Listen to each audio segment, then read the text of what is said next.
نحمده ونصلي على رسوله الكريم اما بعد فاعوذ بالله من الشيطان الرجيم بسم الله الرحمن الرحيم رب اشرح لي صدري ويسر لي امري واحلل عقدة من لساني يفقهوا قولي۔ سبق نمبر 195، آیت نمبر 192 سے 227 تک، لیسن نمبر 195، آیت نمبر 192 to 227۔ وَإِنَّهُ، اور بے شک وہ یعنی قرآن مجید، لتنزیل، البتہ نازل کردہ ہے، رب العالمین، رب العالمین کا۔ فرعون نے پوچھا تھا موسیٰ علیہ السلام سے وما رب العالمین، کہ رب العالمین کون ہے، اور موسیٰ علیہ السلام نے بھی اس کی خوب وضاحت فرمائی۔ تو وہ رب جس نے زمین و آسمان بنائے اور جو ان سب چیزوں کو قائم رکھنے والا ہے، ان کو پالنے والا ہے، ان کے اول و آخر کا مالک ہے، اسی نے انسانوں کی ہدایت کا انتظام فرمایا اور قرآن مجید نازل کیا۔ یہاں لفظ تنزیل استعمال ہوا ہے، نزل سے ترتیب اور اہتمام کے ساتھ یک بعد دیگرے اتارنے کے لیے آتا ہے۔ انزلہ میں ترتیب ہوتی ہے، یک بار اتارنے کے لیے بھی استعمال ہوتا ہے اور آہستہ آہستہ اتارنے کے لیے، لیکن تنزیل کا لفظ جو ہے یہ دھیرے دھیرے تھوڑا تھوڑا ترتیب کے ساتھ اہتمام کے ساتھ اتارنے کے لیے آتا ہے۔ تو یہاں بتایا یہ جا رہا ہے کہ قرآن مجید رب العالمین کا نازل کردہ ہے اور رب العالمین نے اسے بہت اہتمام کے ساتھ اتارا ہے۔ نزل بہ، اترا ہے اس کے ساتھ یعنی اس کو لے کر، الروح الامین یعنی جبریل امین۔ تمام پیغمبر بھی امین تھے اور پیغمبروں کے پاس وحی لانے والا جبریل جو سب فرشتوں کا سردار ہے وہ بھی امین ہے۔ نزل بہ الروح الامین، اسے روح الامین لے کر اترا ہے، علی قلبک، تیرے دل پر۔ قرآن کا نزول دل پر ہوا ہے، کس کے؟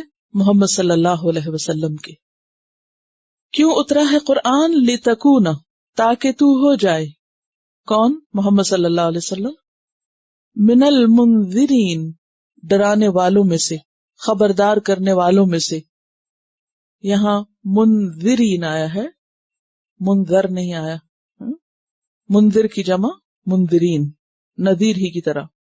کس چیز سے خبردار کرے؟ آخرت کے انجام سے۔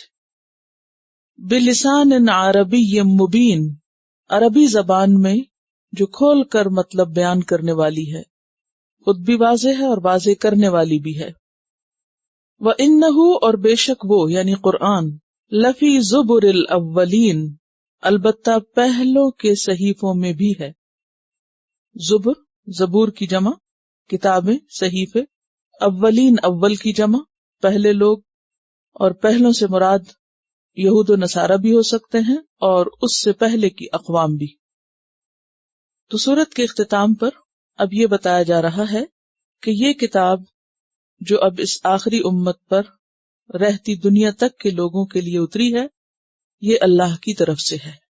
تو اس میں کوئی شک کی بات ہی نہیں کہ یہ کتاب اللہ کی طرف سے آئی ہے، رب العالمین کی طرف سے آئی ہے، جو سارے جہانوں کا رب ہے۔ یہ کسی انسان کی لکھی ہوئی اور بنائی ہوئی یا گھڑی ہوئی نہیں، یہ اس کی کتاب ہے۔ اور پھر ہم تک کیسے پہنچی؟ نبی صلی اللہ علیہ وسلم کے ذریعے۔ نبی صلی اللہ علیہ وسلم تک کیسے پہنچی؟ جبریل امین کے ذریعے۔ اور جبریل امین نہ صرف یہ کہ آپ کی طرف وحی لے کر آئے، بلکہ پہلے رسل کی طرف بھی۔ تو نزل بہ الروح الامین علی قلبک، اور قلب کا ذکر کیوں کیا گیا؟ اس لیے کہ قلب انسانی جسم کے سارے اعضاء میں سے، سارے آرگنز میں سے سب سے زیادہ ادراک کی حس رکھتا ہے۔ ادراک کس کو کہتے ہیں؟ پرسپشن کی، پرسیو کرنے کی، سمجھنے کی، محسوس کرنے کی۔ باقی سارے اعضاء اسی کے ساتھ متعلق۔ یہ زندہ ہے تو سب جسم زندہ ہے، یہ مر جائے تو سب کچھ ختم ہو جاتا ہے۔ سب سے پہلے یہی دھڑکنا شروع کرتا ہے، کام کرنا شروع کرتا ہے۔ اور پھر آپ دیکھیے کہ ہدایت کے حاصل کرنے میں بھی، سیکھنے اور سمجھنے میں بھی دل کا ایک اہم رول ہے۔ جب تک کسی کے دل پر قرآن نہ اترے، جب تک دل اسے قبول نہ کرے، تو جتنا بھی سمجھ میں آ جائے وہ عمل میں نہیں ڈھلتا. یعنی اگر آپ قرآن پاک کے معنی جانتے ہیں، تفسیر جانتے ہیں، تفصیل جانتے ہیں، فقہی بحثیں خوب جانتے ہیں، لیکن جب تک نزول کتاب قلب پر نہ ہو اس وقت تک عمل میں نہیں ڈھلتا. کیونکہ جو چیز قلب میں جاتی ہے پھر وہ پورے جسم اور پوری روح کا حصہ بن جاتی ہے. یعنی خود بخود پھر عمل اس کے مطابق ڈھلنے لگتے. اور نہ صرف یہ کہ قرآن، کوئی بھی چیز جو ہمارے دل کو لگ جاتی ہے پھر ہم اسے حاصل بھی خوشی سے کرتے ہیں، سمجھتے بھی بہت اچھی طرح ہیں، سنتے بھی اچھی طرح ہیں اور اس کا حق بھی ادا کرتے ہیں. تو پھر قلب پر اتری اور قلب سے قلب تک جانے والا کلام ہے. اور اگر کسی کا قلب مردہ ہو یا قلب بند ہو، لاکڈ اپ ہو، تو پھر یہ کتاب سمجھ نہیں آتی. تو اس کتاب کے لیے دل کھولنے کی ضرورت ہے. اور ویسے بھی آنکھیں اندھی نہیں ہوتی، دل اندھے ہو جاتے ہیں. آنکھوں سے تو بہت سے لوگ قرآن پڑھتے رہتے، دن رات تلاوت کرتے رہتے، لیکن سمجھتے کچھ نہیں. اور بعضوں کا سمجھتے بھی ہیں تو غور و فکر نہیں کرتے، دل سے قبول نہیں کرتے، اس لیے عمل بھی نہیں بدلتا. کیا منافقین قرآن کی مجلسوں میں نہیں بیٹھتے تھے لیکن ان کا عمل نہیں بدلتا تھا؟ کیا کفار قرآن نہیں سنتے تھے لیکن عمل نہیں بدلتا تھا؟ تو اللہ تعالیٰ نے اسے رسول اللہ صلی اللہ علیہ وسلم کے دل پر اتارا، لِتَكُونَ مِنَ الْمُنذِرِينَ، تاکہ آپ خبردار کرنے والوں میں سے ہو جائیں. اور پھر یہ بھی بتا دیا گیا کہ بِلِسَانٍ عَرَبِيٍّ مُبِينٍ، قرآن دراصل عربی زبان میں ہے. اگر اردو میں کوئی ترجمہ کر لے یا انگریزی میں تو اس کو آپ قرآن نہیں کہہ سکتے، کیونکہ قرآن جو اللہ کا کلام ہے وہ عربی زبان ہی میں ہے. بِلِسَانٍ عَرَبِيٍّ مُبِينٍ، اور عربی مبین میں ہے، فصیح عربی میں ہے، جو اپنے معنی کو خوب واضح کر سکتا ہے. وَإِنَّهُ لَفِي زُبُرِ الْأَوَّلِينَ، اور بے شک یہ قرآن ہو جو ہے قرآن کی طرف ہے، اور بعض کہتے ہیں کہ یہ محمد صلی اللہ علیہ وسلم کی طرف بھی ہے. لفی زبر الاولین، پہلوں کے صحیفوں میں بھی ہے. یعنی جو تعلیمات قرآن مجید کے اندر ہیں وہ پچھلی کتابوں میں بھی تھی. اور اگر ہم سمجھے کہ یہ ہو کی ضمیر راجع ہے نبی صلی اللہ علیہ وسلم کی طرف، تو اس صورت میں معنی کیا ہوگا کہ آپ کا ذکر پچھلی کتابوں میں بھی تھا. اسی لیے یہود آپ کے آنے سے پہلے آپ کا انتظار کر رہے تھے اور سب اس بات کو مانتے تھے کہ ایک رسول ایسا آئے گا، لیکن جب آ گیا تو پھر حسد کے مارے اس کا انکار کر بیٹھے. اب یہ سورت مکی ہے اور مکہ والوں کو بتایا جا رہا ہے کہ دیکھو یہ کتاب کوئی معمولی کتاب نہیں ہے، اس کلام کو مت جھٹلاؤ. اسے اللہ نے بہت اہتمام کے ساتھ فرشتوں کے سردار جبریل امین کے ذریعے محمد صلی اللہ علیہ وسلم کے قلب مبارک پر اتارا ہے، اور ایک خاص مقصد کے لیے کتاب آئی ہے. عربی زبان میں ہے، پہلی کتابوں میں اس کا ذکر موجود ہے. افبہذا الحدیث انتم مدہنون وتجعلون رزقکم انکم تکذبون، کیا اس کتاب کے ساتھ تم یہ معاملہ کر رہے ہو، اس کا حق نہیں دیتے، اس کو مان کر نہیں دیتے ہو جو رب العالمین کی کتاب ہے، اور تم نے اپنا حصہ یہ لگا رکھا ہے اس میں کہ تم اس کا انکار کرتے ہو. سورۃ واقعہ میں جیسے آتا ہے. تو اس کتاب سے بے اتنائی برتنا اور اس سے منہ موڑ جانا اور اس کی قدر نہ کرنا یہ کوئی معمولی چیز نہیں. پھر مزید فرمایا اولم یکن لہم آیتن، کیا پھر نہیں ان کے لیے ایک نشانی، کن کے لیے؟ اہل مکہ کے لیے.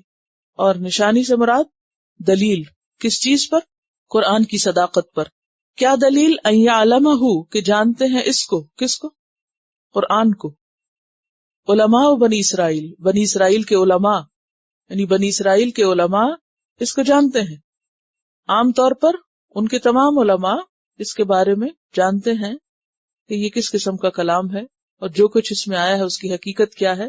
لیکن خاص طور پر وہ علماء جو مسلمان ہو گئے تھے، جنہوں نے ایمان قبول کر لیا تھا. اصل میں اہل مکہ کو یہ کیوں کہا جا رہا ہے کہ دیکھو قرآن کی صداقت پر یہ بات بھی دلیل ہے کہ علماء بنی اسرائیل اس کو جانتے ہیں، کیونکہ وہ اپنے مذہبی معاملات میں اہل کتاب کی طرف رجوع کرتے تھے. فرمایا کہ جن کی طرف تم رجوع کرتے ہو وہ بھی اس کو اللہ کے کلام کے طور پہ جانتے ہیں، اس کو مانتے ہیں، سمجھتے ہیں. سب تو نہیں مانتے لیکن جو مانتے ہیں وہ مانتے. اور ویسے بھی آپ دیکھیے کہ خواہ محمد صلی اللہ علیہ وسلم ہو یا یہ کلام ہو، قرآن کہتا ہے یعرفونہ کما یعرفون ابناءہم، اتنا واضح طور پہ پہچانتے ہیں جیسے کوئی اپنے بیٹوں کو پہچانے. اور یہی وجہ ہے کہ نجاشی نے جب سورۃ مریم سنی تو اس کا رد عمل کیا تھا؟ اس کی آنکھوں سے آنسو جاری ہو گئے اور کہا کہ یہ وہی روح ہے جو عیسیٰ علیہ السلام میں بولی تھی، یعنی وہی کلام ہے، اسی کی کنٹینویشن.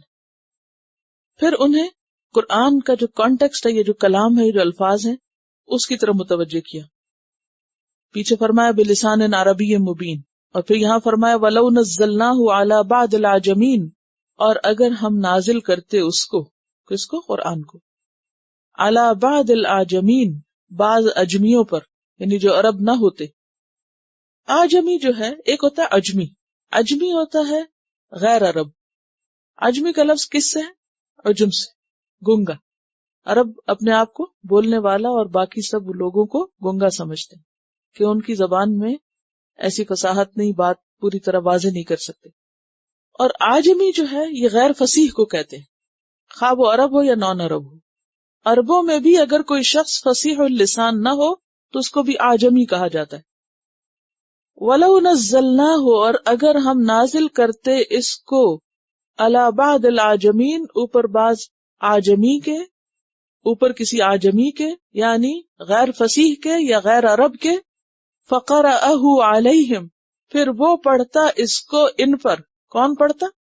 وہ شخص جس پر قرآن نازل کیا جاتا غیر عربوں میں سے. کن پہ پڑھتا؟ اہل مکہ پر. مَا كَانُوا بِهِ مُؤْمِنِينَ، نہ تھے وہ اس پر ایمان لانے والے، کیونکہ یہ خود کو زبان کا ماہر سمجھتے تھے. اور آپ کو معلوم ہے کہ قرآن لغت قریش میں نازل ہوا ہے، تو خاص طور پہ اہل مکہ جو تھے ان کو اپنے فصیح اللسان ہونے اور زبان دان ہونے پر بہت ناز تھا. ان کے ہاں بڑے بڑے شعراء تھے اور بہت عجیب و غریب طریقوں سے اپنے معافی ضمیر کا اظہار کیا کرتے تھے. جیسے پچھلے اقوام کے جو واقعات آپ نے پڑھے، اس میں ہر قوم کی ایک خاص خصوصیت آپ نے دیکھی، اور اس میں خاص طور پر موسیٰ علیہ السلام کا مقابلہ جادوگروں سے ہوا. تو اسی طرح آپ صلی اللہ علیہ وسلم کے سامنے کون تھے؟ شعراء عرب. فرمایا کہ تم دیکھو تو صحیح کہ اس کتاب نے اور اس کلام نے آ کر سب کو خاموش کر دیا ہے. اگر یہ اللہ کا کلام نہ ہوتا تو اس میں یہ خصوصیت نہ ہوتی، اور اگر یہ محمد صلی اللہ علیہ وسلم پر نازل نہ ہوتا، کسی اور پہ نازل ہوتا، کیونکہ آپ صلی اللہ علیہ وسلم کون تھے؟ اپنے بارے میں کیا فرماتے؟ انا افصح العرب، کہ میں عربوں میں سب سے زیادہ فصیح ہوں. تو اگر آپ کے سوا کسی اور پہ اترتا جو ویسا فصیح نہ ہوتا تو پھر بھی تو یہ نہ مانتے، پھر بھی تم قبول نہ کرتے. تو بہرحال پہلی بات یہاں سے یہ پتہ چل رہی ہے کہ اس کتاب کو علماء بنی اسرائیل جانتے ہیں. کذالک، اسی طرح، سلکناہ، ہم نے داخل کیا اس کو. سلک یسلک، داخل کرنے کے لیے آتا ہے. فی قلوب المجرمین، مجرمین کے دلوں میں. اب اس کا اشارہ سلکناہ میں ہو کی ضمیر کس طرف جاتی ہے؟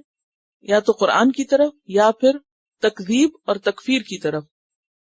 اگر ہم اس کو اس معنی میں لیں کہ اسی طرح ہم نے اس کو داخل کیا ہے مجرموں کے دلوں میں. مجرموں سے مراد کون ہے یہاں؟ اہل مکہ. اور اہل مکہ میں سے سب نہیں، بلکہ جو اس کو ماننے والے نہیں تھے. اب جو مانتے نہیں تھے تو ایسا نہیں تھا کہ انہیں پتا نہیں تھا کہ یہ اللہ کا کلام ہے. وہ اسے پڑھتے تھے، اسے سنتے تھے، لیکن قبول کرنے سے انکاری تھے. یہ قبول کرنا کس وجہ سے تھا؟ دشمنی کی وجہ سے تھا، عناد کی وجہ سے تھا. اب ان کے دلوں کا حال بتایا جا رہا ہے کہ قرآن ان کے دلوں میں داخل تو ہو گیا ہے، لیکن ان کے گلے کی پھانس بن گیا ہے. نہ تو انکار کر پا رہے ہیں اور نہ ہی قبول کر پا رہے ہیں. اور وہ ایک ایسے شک میں ہے اور ایک ایسی کیفیت میں ہے کہ جس کی وجہ سے وہ بے چین ہے.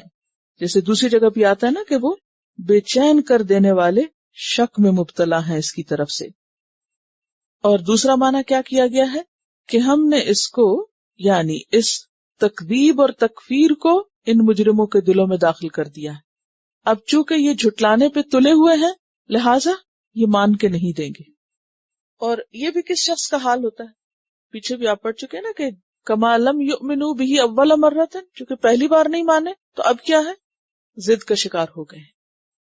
اب آپ دیکھیے کسی بھی ایسے شخص کی کیفیت، ذرا سوچئے کہ اس کا دل ایک بات کی گواہی دے رہا ہو، یعنی کسی بھی بات یا کسی بھی واقعے یا کسی بھی حقیقت کے بارے میں اگر کسی کا دل گواہی دے رہا ہو کہ یہ بات بالکل درست ہے، سچ ہے اور حق ہے، اور زبان اس کا انکار کر رہی ہو، تو اس کے اندر کی کیفیت کیا ہوگی؟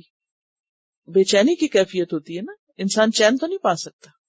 مثلا اگر آپ نے کسی کو ناروا کوئی بات کہہ دی، کسی سچے انسان کو جھوٹا کہہ دیا، یا کسی پہ کوئی الزام تراشی کر دی، یا کوئی غلط بات کسی کے بارے میں کہہ دی، اب اس غلطی کو ماننا انا کا مسئلہ ہے کہ ہم مانیں گے نہیں، حالانکہ دل کیا کہتا ہے، غلط کیا تم نے، ضمیر کے چوکے لگا رہا ہے، لیکن حق کا اعتراف نہیں کیا جا رہا۔ تو ایسے میں کیفیت کیا ہوتی، ایک بے چینی کی، اور ایک اندر کی ندامت، اور ایک جو احساس جرم ہے وہ انسان کو پریشان کرتا ہے۔ تو کذالک سلکناہ فی قلوب المجرمین، اسی طرح ہم نے داخل کر دیا ہے اس کو مجرمین کے دلوں میں۔ کس طرح داخل کر دیا ہے؟ یعنی جس طرح علماء بنی اسرائیل اس کو جانتے ہیں، اور جس طرح یہ اس کو خود بھی پہچانتے ہیں کہ یہ کلام کسی غیر عرب کا نہیں، کیونکہ پیچھے آپ نے پڑھا نا کہ وہ کیا الزام لگاتے تھے کہ اس کو کوئی اجمی سکھاتا ہے، فَهِيَ تُمْلَى عَلَيْهِ بُكْرَةً وَأَصِيلًا، کہ یہ صبح شام اس پر املا کرائی جاتی ہے۔ یہ سب جھوٹا پروپیگنڈا تھا۔ تو ایک شخص جو جھوٹے پروپیگنڈے پہ تلا ہوا ہو، حق اس کے سامنے واضح ہو اور وہ اس کو مان کر نہ دیتا ہو، تو کہا تم نہیں مانتے نہ مانو، تم نہیں بھی مانتے تب بھی تم دیکھو کہ یہ تمہارے دلوں کے اندر پار کر چکا ہے، یہ تمہیں گھائل کر چکا ہے۔ اور دوسرا معنی کیا کیا گیا ہے کہ یہ محض ضد کا شکار ہے۔ اب چونکہ ان کے دلوں پہ ٹھپا لگ چکا ہے، ختم اللہ علی قلوبہم، ضد میں آئے ہوئے ہیں، لہذا یہ ضد چونکہ ان کے دلوں میں بیٹھ گئی ہے تو اب یہ مان کے نہیں دیں گے۔ اسی لیے فرمایا لا یؤمنون بہ، یہ مانیں گے ہی نہیں اس کو، یہ اس پر ایمان نہیں لائیں گے۔ کس پر؟ قرآن پر۔ کیوں؟ دشمنی کی وجہ سے، ضد کی وجہ سے۔ کب لائیں گے؟ حتی یروا العذاب العلیم، یہاں تک کہ دیکھ لیں وہ دردناک عذاب۔ جب دردناک عذاب سامنے آئے گا تو پھر اس وقت ان کی ضد ٹوٹے گی، اور اس وقت یہ کہیں گے ہاں ہاں اب ہم مانتے ہیں۔ آپ نے اکثر دیکھا ہوگا کہ جو ضدی قسم کے ہٹے کٹے مجرم ہوتے ہیں جو کسی بات سے نہیں مانتے، لیکن جب ان کے اوپر کسی سزا کا فیصلہ ہو جاتا ہے تو پھر کیا ہوتا ہے، پھر وہ ٹوٹ جاتے ہیں، پھر وہ کہتے ہیں کہ ہاں ہم ریگریٹ کرتے ہیں، کنفیس کرتے ہیں یا مانتے ہیں۔ تو اس وقت ماننے کا کیا فائدہ؟ فَيَأْتِيهِمْ بَغْتَةً، پس آئے گا ان کے پاس اچانک۔ بغتتاً کا معنی ہوتا ہے یکدم، اچانک، یکایک۔ وَهُمْ لَا يَشْعُرُونَ، اور وہ شعور بھی نہ رکھتے ہوں گے۔ فَيَقُولُوا هَلْ نَحْنُ مُنظَرُونَ، تو وہ کہیں گے کہ کیا ہم مہلت دیے جا سکتے ہیں کہ ایمان لا سکے، لیکن اس وقت کیا ہوگا؟ وَمَا كَانُوا إِذًا مُنظَرِينَ، الحجر 8۔ ایک وہ چیز ہوتی ہے نا کہ جو ہمارے لیے نئی انوکھی ہوتی ہے، جو پہچاننا مشکل ہوتی ہے، ذرا جھجک کے قبول کرتا ہے انسان، اور ایک وہ چیز جس کے آپ ماہر ہیں، ماسٹر ہیں، وہ جو آپ کو پوری طرح سمجھ آتی۔ اب دیکھیے کہ اگر ہم جیسوں کو کوئی عربی میں چیز سنائی جاتی تو شاید ہم سمجھ نہ پاتے اور ہمارے لیے ایک انوکھی چیز ہوتی، تو ہم اس کی حقیقت یا اس کی اصلیت نہ بتا سکتے، نہ مان سکتے، لیکن ان کے لیے کیا مشکل تھی۔ ایسے ہی نا کہ مثلاً آپ کو اگر کسی دوسرے ملک کا کھانا کھلایا جائے، کوئی چائنیز ڈش یا کوئی اور کورین یا تائیوان کا کھانا، تو آپ کے منہ میں اس کا ٹیسٹ جب آئے تو آپ کیا کریں گے؟ تھوڑی سی حیرانی، تھوڑی سی بے چینی، اور تھوڑی سی یعنی اس کو ایکسپٹ کرنے میں دیر لگے۔ لیکن اگر آپ کے اپنے ملک یا کلچر میں سے کوئی اعلیٰ درجے کی چیز، کوئی بھی کھانا ہوتا ہے لیکن اس میں بھی ٹیسٹ فرق ہوتے ہیں نا، تو سب سے بہترین ٹیسٹ کی چیز اگر آپ کو کھلائی جائے تو آپ کھا کے کیا کہیں گے کہ میں تو اس کو نہیں پہچانتی اور میں تو نہیں مانتی۔ تو یہ بالکل اسی قسم کی بات تھی کہ ان کا ادبی ذوق بہت ٹاپ کا ذوق تھا، یعنی بہت زبردست کلام دان تھے، اور ان کے سامنے جب قرآن آیا تو کیا ایسی بات تھی کہ ان کو پتہ نہیں چل رہا تھا، سب پتہ چل رہا تھا، پوری طرح اس کا ٹیسٹ لے چکے تھے۔ روز روشن کی طرح واضح تھا، لیکن صرف ضد اور ہٹ درمی کی وجہ سے ماننا نہیں چاہتے تھے. حتی یروا العذاب العلیم. جادوگر تو سجدے میں گر پڑے تھے. سمود کی اونٹنی جب باہر پتھر سے نکل کے آئی اور سارا پانی پی جاتی تھی تو کیا وہ پہچانتے نہیں تھے کہ یہ اللہ ہی کی طرف سے معجزہ ہے جو ان کی آنکھوں کے سامنے نکلا ہے، اور پھر نہیں مانتے تھے؟ تو اسی طرح ان کی آنکھوں کے سامنے یہ سب اتر رہا تھا. نبی صلی اللہ علیہ وسلم 40 سال تک ان کے بیچ میں رہے، ایسا کبھی کوئی کلام، کوئی جملہ بھی نہیں بولا. تو اس اعلیٰ درجے کے کلام کو جاننے پہچاننے کے بعد پھر کہتے ہو کہ یہ کسی اور کی طرف سے آ رہا ہے. جیسے انسان کی بے حسی ہوتی ہے گناہوں کی وجہ سے، کیونکہ جب انسان نیکی کرتا ہے تو نیکی کے دروازے کھلتے ہیں، اور جب انسان پہلی بار جھٹلا دیتا ہے تو پھر آگے سے وہ ایک مہر لگ جاتی ہے جو لاک اپ ہو جاتا ہے، پھر انسان کے لیے اس کو کھولنا مشکل ہوتا ہے. ان میں سے بھی جو لوگ ماننے والے تھے وہ مانتے چلے گئے، لیکن صرف ضد کی وجہ سے انکار تھا.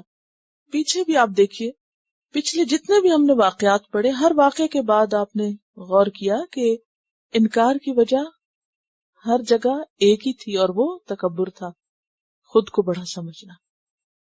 اور یہاں بھی یہی چیز ہے، یعنی زبان و ادب کے ماہر ہونے کے باوجود، نبی صلی اللہ علیہ وسلم کی صداقت اور امانت کا اعتراف کرنے کے باوجود اگر اس کلام کو نہیں مان رہے تھے تو اس کی ایک ہی وجہ تھی، اور وہ ان کی ضد اور ہٹ دھرمی اور تکبر. اور جب عذاب آئے گا تو پھر اچانک آئے گا، اور اس عذاب سے مراد موت بھی ہو سکتی، اور دنیا یا آخرت کا کوئی اور بڑا عذاب بھی ہو سکتا ہے. اور وہم لا یشعرون، ان کو پتہ بھی نہ چلے گا. اس وقت مانیں گے لیکن اس وقت ماننا فائدہ نہ دے گا. فیقولوا هل نحن منظرون، پھر کہیں گے اب تھوڑا سا وقت ملے گا ہمیں کہ ہم ذرا مان جائیں، اور اس وقت نہ دیا جائے گا. افبعذابنا یستعجلون، کیا پھر ہمارے عذاب کے ساتھ وہ جلدی مانگ رہے ہیں، جلدی مچا رہے ہیں؟ کیا ہمارا عذاب وہ جلدی مانگ رہے ہیں؟ نہیں، کیوں ایسا کر رہے ہیں؟ افرأیت ان متعناہم سنین، کیا پھر تم نے دیکھا کہ اگر ہم ان کو فائدہ دیں، دنیاوی ساز و سامان دیں، سنین کئی سال، سنین کس کی جمع؟ سنت ان کی. اور افرأیت کا کیا معنی غور کیا تم نے؟ اور دوسرا معنی جو امام راغب کرتے ہیں، بتاؤ مجھے، اخبرنی. ثم جاءہم ما كانوا يوعدون، پھر آ جائے ان کے پاس جو تھے وہ وعدہ کیے جاتے، یعنی عذاب. ما اغنا عنہم ما كانوا یمتعون، نہ کام آئے گا ان کو جو تھے وہ دنیاوی ساز و سامان دیے گئے، فائدہ پہنچائے گئے. یا دوسرا معنی ہے کیا کام آئے گا ان کو جو بھی انہیں دنیا میں ساز و سامان دیا گیا. یہاں جو ماں ہے یا استفہامیہ ہو سکتا ہے یا نافیہ. استفہامیہ کا کیا معنی؟ کیا کے معنی. تو کیا کام آئے گا ان کو جو وہ ساز و سامان دیے گئے، نہیں دنیا کا مال و اسباب. اور دوسرا معنی کیا کہ نہیں کام آئے گا، کچھ کام نہیں آئے گا. تو پیچھے بات کی گئی کہ قرآن اللہ کی کتاب ہے، لیکن یہ نہیں مان رہے جب تک کہ دردناک عذاب نہ دیکھے، اور وہ عذاب ان پہ آ کے رہے گا، اور ایسے آئے گا کہ انہیں پتہ بھی نہ چلے گا. اس وقت یہ کہیں گے کہ ہمیں مہلت دی جائے، لیکن اب ان کا حال کیا ہے کہ اس عذاب کو مانگ رہے ہیں اور کہتے ہیں جلدی آئے ہمارے پاس. فرمایا کہ اس کے آنے میں اگر کچھ وقت لگ بھی جائے تو وہ آ کر رہے گا. افرأیت ان متعناہم سنین، کئی سال بھی یہ دنیا میں عیش کر لیں اور پھر وہ عذاب ان کے پاس آئے تو اس وقت ان کو یہ دنیاوی ساز و سامان کچھ بھی فائدہ نہ دے گا. کیوں؟ ان کا خیال یہ تھا کہ ہمیں چونکہ دنیا میں بہت کچھ ملا تو وہاں بھی بہت ملے. سورۃ الکہف میں گزر چکا نہیں مضمون. کیا کہتے تھے؟ ہم خوش قسمت ہیں، ہمیں یہاں ملا ہے، ہمیں وہاں بھی مل جائے گا. اول تو یہ کہ آخرت ہونی نہیں، اور اگر آ بھی گئی تو اس سے بھی بہتر ملے گا مجھے. لیکن وہاں حال کیا ہوگا؟ حدیث میں آتا ہے کہ ایک شخص جسے دنیا میں سب سے زیادہ نعمتیں ملی ہوں گی، اسے جہنم کا ایک جھونکا دے کے پوچھا جائے گا کبھی کوئی راحت و آرام دیکھا؟ تو کیا کہیں گے؟ کبھی نہیں دیکھا. دنیا کی عیش و عشرت، کسی شخص کا دنیا میں زیادہ ترقی حاصل کر جانا اسے آخرت کے عذاب سے نہیں بچا سکتا جب تک کہ وہ اللہ پر ایمان نہ رکھتا اور اللہ کا اطاعت گزار نہ ہو. افرأیت ان متعناہم سنین، کیونکہ یہ عذاب جلدی مانگتے تھے، عذاب آ نہیں رہا تھا ان کے کہنے کے مطابق یا مانگنے کے مطابق. ان کے اوپر اللہ تعالیٰ نے عیش و عشرت کی گھڑیاں اور طویل کر دی تھی، تو یہ کیا سمجھنے لگے تھے ہم سب صحیح ہیں اور کوئی عذاب وغیرہ نہیں آنا، یہ سب جھوٹی باتیں.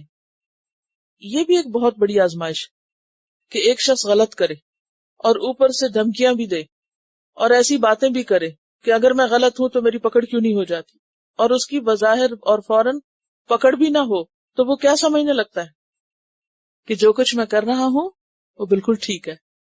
اس پر اللہ تعالیٰ فرما رہے ہیں کہ اگر ہم ان کو سالوں بھی جینے دیں اور خوب دنیا کا ساز و سامان دیں تو جب ان کی پکڑ ہوگی تو کیا اس وقت یہ ساز و سامان ان کے کچھ کام آئے گا؟ کچھ کام نہیں آئے گا، کچھ فائدہ نہ ہوگا.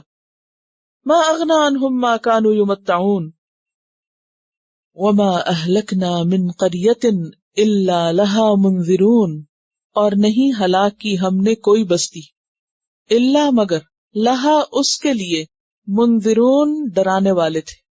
کچھ بستیوں کا ذکر تو پیچھے گزرا اور باقیوں کا عمومی ذکر کر دیا گیا کہ دنیا میں جتنی بھی بستیاں آباد ہوئیں ان سب کی طرف اللہ نے رسول بھیجے. کس لیے؟ ہدایت کے لیے. فَإِمَّا يَأْتِيَنَّكُم مِّنِّي هُدًى، وہ جو پہلے دن کہا گیا تھا آدم علیہ السلام کو دنیا میں بھیجے جاتے ہوئے، تو اللہ نے اپنا وہ وعدہ پورا کیا اور ہر جگہ ہدایت کا سامان کیا. اصل میں یہ بات اس لیے بھی کی گئی ہے کہ ہم عموماً جو واقعات پڑھتے ہیں وہ عرب کے علاقے کے قریب قریب کے جو مقامات ہیں ان کے، تو بات یہ ہے کہ دنیا میں ہر جگہ اللہ نے پیغمبر بھیجے، اور اگر آپ ویداس کو دیکھیں تو ان میں بہت سی ایسی تعلیمات ملتی ہیں جو قرآن پاک کے بہت مماثل ہیں. پھر اسی طرح خاص طور پر عرب کے علاقے میں بھی کئی ایک پیغمبر آئے، مثلا ہود علیہ السلام جو احقاف کے علاقے میں آئے تھے. 5 نبی جو ہیں وہ عرب کے علاقے میں خاص طور پر مشہور ہیں، حضرت ہود علیہ السلام، حضرت صالح علیہ السلام، حضرت شعیب علیہ السلام، حضرت اسماعیل علیہ السلام اور محمد صلی اللہ علیہ وسلم. وما اہلکنا من قریۃ، اور باقی بستیاں مکہ کے علاوہ جو نہیں مانے وہ کیا ہوئی؟ تباہ ہوئی. فرمایا کہ ان کی تباہی سے پہلے ہم نے ان کی طرف ہدایت بھیجی تھی. اور ان جنرل بھی تھا، ساری دنیا میں اللہ تعالیٰ نے ہدایت کا سامان کیا. سورۃ بنی اسرائیل آیت 15 میں آتا ہے ما کننا معذبین حتی نبعث رسولا وما اہلکنا من قریۃ الا لہا منذرون. ذکرہ کا کیا معنی ہوتا ہے؟ تذکرہ، نصیحت کے لیے. کون آئے تھے نصیحت کے لیے؟ منذرون. وما کننا ظالمین، اور نہ تھے ہم ظالم نہ تھے. کیا مطلب ہے اس کا؟ کہ بغیر خبردار کیے لوگوں کو پکڑ لیں. ہم نے پہلے لوگوں کو نصیحت کی اور اس کے بعد جب وہ نصیحت نہیں مانے تو پھر ہم نے ان کو پکڑ لیا. وما تنزلت به الشیاطین، اور نہیں اتری ساتھ اس کے شیاطین کی جماعت، یعنی اس قرآن کو شیاطین لے کر نہیں اترے. تنزلت مؤنث ہے، بیسیکلی مراد ہے شیاطین کی جماعت، جیسے کہ اہل مکہ کا گمان تھا. وما ينبغی لہم، اور نہیں زیب دیتا ان کو. وما یستطیعون، اور نہیں وہ استطاعت رکھتے. کون نہیں استطاعت رکھتے؟ شیاطین. اب 2 وجوہات بتائی گئی ہیں کہ شیاطین اس کلام کو لے کر نہیں اترے.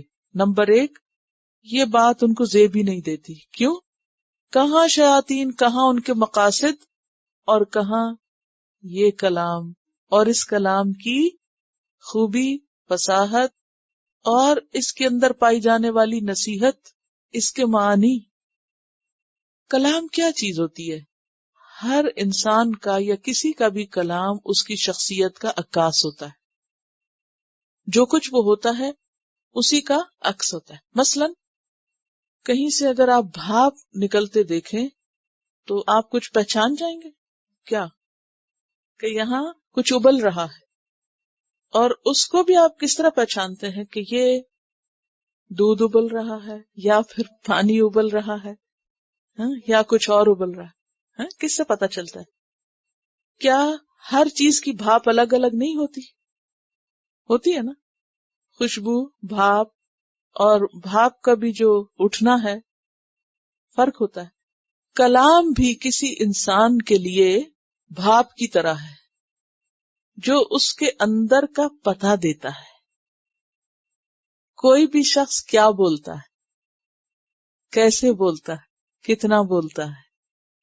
موسیٰ علیہ السلام کا قول آپ دیکھیں، جو ان کی گفتگو کا انداز تھا، فرعون کی گفتگو کا انداز، اور اسی طرح عام روزمرہ زندگی میں بھی آپ دیکھیں، ہر شخص بولتا ہے نا، تو ہر شخص جو کچھ بولتا ہے وہ کیا ہے، وہ گفتگو کیا ہے؟ بھاپ۔ کس کی؟ اس کی جو اندر ابل رہا ہے، اس میں ویسی ہی خوشبو ہوگی، اس کی ویسی ہی تاثیر ہوگی، اور دور سے مثلا اگر آپ کسی کے گھر میں داخل ہوں تو ایک سیکنڈ میں بتا سکتے ہیں کہ کیا پک رہا ہے۔ کہاں سے پتہ چلتا ہے؟ اس فیوم سے، اس اسمیل سے، اس بھاپ سے جو اس کھانے کے اندر سے نکلی ہوئی ہوتی ہے۔ اسی طرح کسی بھی انسان کا اگر پتہ چلانا ہو کہ وہ اندر سے کیا ہے تو کہاں سے پتہ چلے گا؟ اس کی گفتگو سے، اس کے بولنے سے۔ اب آپ دیکھیے کہ ایک پیغمبر جو کچھ بولتا ہے اور ایک شیطان جو کچھ بولتا ہے، ان دونوں میں کوئی ہے مماثلت؟ یہ تو ایسے ہی ہے کہ ابلتے دودھ کو آپ کہیں دال پک رہی ہے تو آپ کیا کہیں گے؟ یہ ہو ہی نہیں سکتا۔ تمہیں نظر نہیں آتا؟ تمہیں اسمیل سے نہیں پتہ چل رہا کہ یہ دودھ ابل رہا ہے یا دال ابل رہی ہے؟ چلتا ہے نا پتہ۔ اسی طرح وما تنزلت بالشیاطین، یہ کلام کیا بتاتا ہے کہ یہ کسی شیطان کے خیالات ہیں؟ یہ قرآن شیطانی خیالات کا مجموعہ ہے؟ یہ کوئی سٹینک ورسز ہیں؟ وما ينبغي لهم وما يستطيعون، یہ اتنا خوبصورت کلام، یہ اتنی خوبصورت باتیں، یہ کیسی تعلیمات ہیں؟ کیا شیطان ایسی تعلیم دیں گے؟ نہیں دیں گے نا۔ فرمایا ما ينبغي لهم، یہ تو ان کو زیب ہی نہیں دیتا، یہ تو ان کا کام ہی نہیں۔ وما يستطيعون، اور نہ وہ یہ کر سکتے ہیں، یہ تو عاجز کر دینے والا کلام ہے، یہ تو ان کے بس کی بات نہیں کہ وہ ایسا کلام پیش کر سکیں۔ اگر سارے انسان اور جن بھی مل جائیں تو کیا نہیں کر سکتے؟ اس جیسا قرآن نہیں لا سکتے، جیسا کہ سورۃ بنی اسرائیل آیت نمبر 8 میں فرمایا قُلْ لَئِنِ اجْتَمَعَتِ الْإِنسُ وَالْجِنُّ عَلَىٰ أَن يَأْتُوا بِمِثْلِ هَٰذَا الْقُرْآنِ لَا يَأْتُونَ بِمِثْلِهِ وَلَوْ كَانَ بَعْضُهُمْ لِبَعْضٍ ظَهِيرًا۔ صرف شیاطین کیا، انسان شیطانوں کے اور شیطان انسانوں کے اور ایک دوسرے کے مددگار بن جائے تو بھی اس کتاب جیسی کتاب نہیں لا سکتے۔ یہ صرف رب العالمین ہی کا کلام ہے۔ اور کتنا بڑا چیلنج کیا گیا، وَإِن كُنتُمْ فِي رَيْبٍ مِّمَّا نَزَّلْنَا عَلَىٰ عَبْدِنَا، کیا کرو؟ فَأْتُوا بِسُورَةٍ مِّن مِّثْلِهِ، اور اس کے لیے کیا کرو؟ وَادْعُوا شُهَدَاءَكُم مِّن دُونِ اللَّهِ، صرف اللہ کو چھوڑ دو، باقی سب کو اکٹھا کر لو، پوری ورلڈ کانفرنس بلا لو اور اس کلام جیسا کچھ لانے کی کوشش کرو، لا ہی نہیں سکتے۔ یعنی اس کو تو پڑھنے سے پہلے شیاطین سے پناہ مانگنے کے لیے کہا گیا ہے، نہ کہ شیطان کی طرف سے یہ وارد ہو رہا ہے۔ نہ زیب دیتا ہے ان کو اور نہ ہی وہ ایسا کر سکتے، قادر بھی نہیں۔ کیوں نہیں قادر؟ انہم، بے شک وہ، عن السمع، سننے سے، سماعت سے۔ کس کی سماعت؟ قرآن کی۔ لمعزولون، البتہ معزول کر دیے گئے۔ معزول کا کیا معنی؟ عین زے لام، الگ کرنا۔ کیونکہ جو بھی ان میں سے سننے کی کوشش کرتا تھا فَأَتْبَعَهُ شِهَابٌ مُبِينٌ، ان کے پیچھے شہاب ثاقب لگ جاتا۔ فَلَا تَدْعُ مَعَ اللَّهِ إِلَٰهًا آخَرَ، پس نہ تم پکارو اللہ کے ساتھ کسی کو بھی الہ۔ فَتَكُونَ مِنَ الْمُعَذَّبِينَ، پس تم ہو جاؤ گے عذاب یافتہ لوگوں میں سے۔ کس کو خطاب ہے؟ بظاہر نبی صلی اللہ علیہ وسلم کو ہے، لیکن آپ کے ذریعے باقی سب کو کہا جا رہا ہے۔ سورۃ بنی اسرائیل میں بھی آپ نے پڑھا آیت 39 میں وَلَا تَجْعَلْ مَعَ اللَّهِ إِلَٰهًا آخَرَ فَتُلْقَىٰ فِي جَهَنَّمَ مَلُومًا مَدْحُورًا۔ تو اصل میں یہ ہے پیغام قرآن کا، کیا کہ جس کی یہ کائنات ہے، جس نے یہ ہدایت کی کتاب بھیجی، تم سب بھی اسی کے فرما بردار بن جاؤ۔ پھر آپ سے کہا جا رہا ہے وَأَنذِرْ عَشِيرَتَكَ الْأَقْرَبِينَ، اور خبردار کرو اپنے قریب ترین کنبے کو۔ عشیرہ کہتے ہیں کنبے کو، برادری کو، قبیلے کو۔ کون تھا آپ کا کنبہ؟ بنو ہاشم، بنو عبد المطلب۔ نبی صلی اللہ علیہ وسلم کو خاص طور پر اپنے قبیلے کو پیغام پہنچانے کی تلقین کی جا رہی ہے۔ کیوں؟ کیونکہ انسان جب اپنے قریبی لوگوں سے کام شروع کرتا ہے اور ان کی سپورٹ مل جاتی ہے تو پھر اس کے بعد باہر کے لوگوں تک جانا آسان ہو جاتا ہے۔ اگر انسان اپنے گھر میں ہی تنہا ہو، گھر والوں سے ہی نبٹ رہا ہو، تو باہر کے لیے وقت کہاں سے پائے گا؟ تو اس لیے اس پیغام کو آگے پہنچانے کے لیے، اور خاص طور پر عرب کے معاشرے میں جو کہ قبائلی معاشرہ تھا، یہ بات بے حد ضروری تھی کہ آپ اپنے خاندان کو ساتھ لے کر چلیں۔ اور ویسے بھی انسان پر اپنے بعد، اپنی ذات کے بعد سب سے پہلی جس کی ذمہ داری آتی ہے وہ کون ہے؟ اپنے اہل و عیال، اور اس کے بعد اپنے ہی رشتہ دار۔ لہذا ان سب کو پیغام پہنچانا لازم ہے۔ قُوا أَنفُسَكُمْ وَأَهْلِيكُمْ نَارًا۔ تو یہاں آپ صلی اللہ علیہ وسلم کو کیا حکم دیا جا رہا ہے کہ آپ اپنے قریبی رشتہ داروں کو ڈرائیں۔ یہاں پر کتاب ہے تجلیات نبوت، صفحہ نمبر 54 اس آیت کی تفصیل کہ اس حکم پر، یعنی جو آیت اتری، نبی صلی اللہ علیہ وسلم نے اپنے سب سے نزدیکی قرابت داروں یعنی بنو ہاشم کو اکٹھا کیا۔ ان کے ساتھ بنو مطلب کے بھی کچھ لوگ تھے۔ آپ نے ان کے سامنے اللہ کی حمد و ثنا کی۔ اب یہ طریقہ سیکھ لیجئے کہ رشتہ داروں کے سامنے ان کو اکٹھا کر کے کیسے پیغام پہنچانا ہے۔ یعنی کھانے کی دعوت میں بلایا تھا، لیکن جو گفتگو کی تھی وہ صرف باتوں باتوں میں نہیں تھی، فارمل تھی۔ ٹھیک ہے، یعنی باتوں باتوں میں تو آپ اللہ کی باتیں کرتے رہتے ہیں، لیکن کبھی کبھی فارمل باقاعدہ بٹھا کے سنانا بھی چاہیے، گھر کے اندر درس ہونا چاہیے۔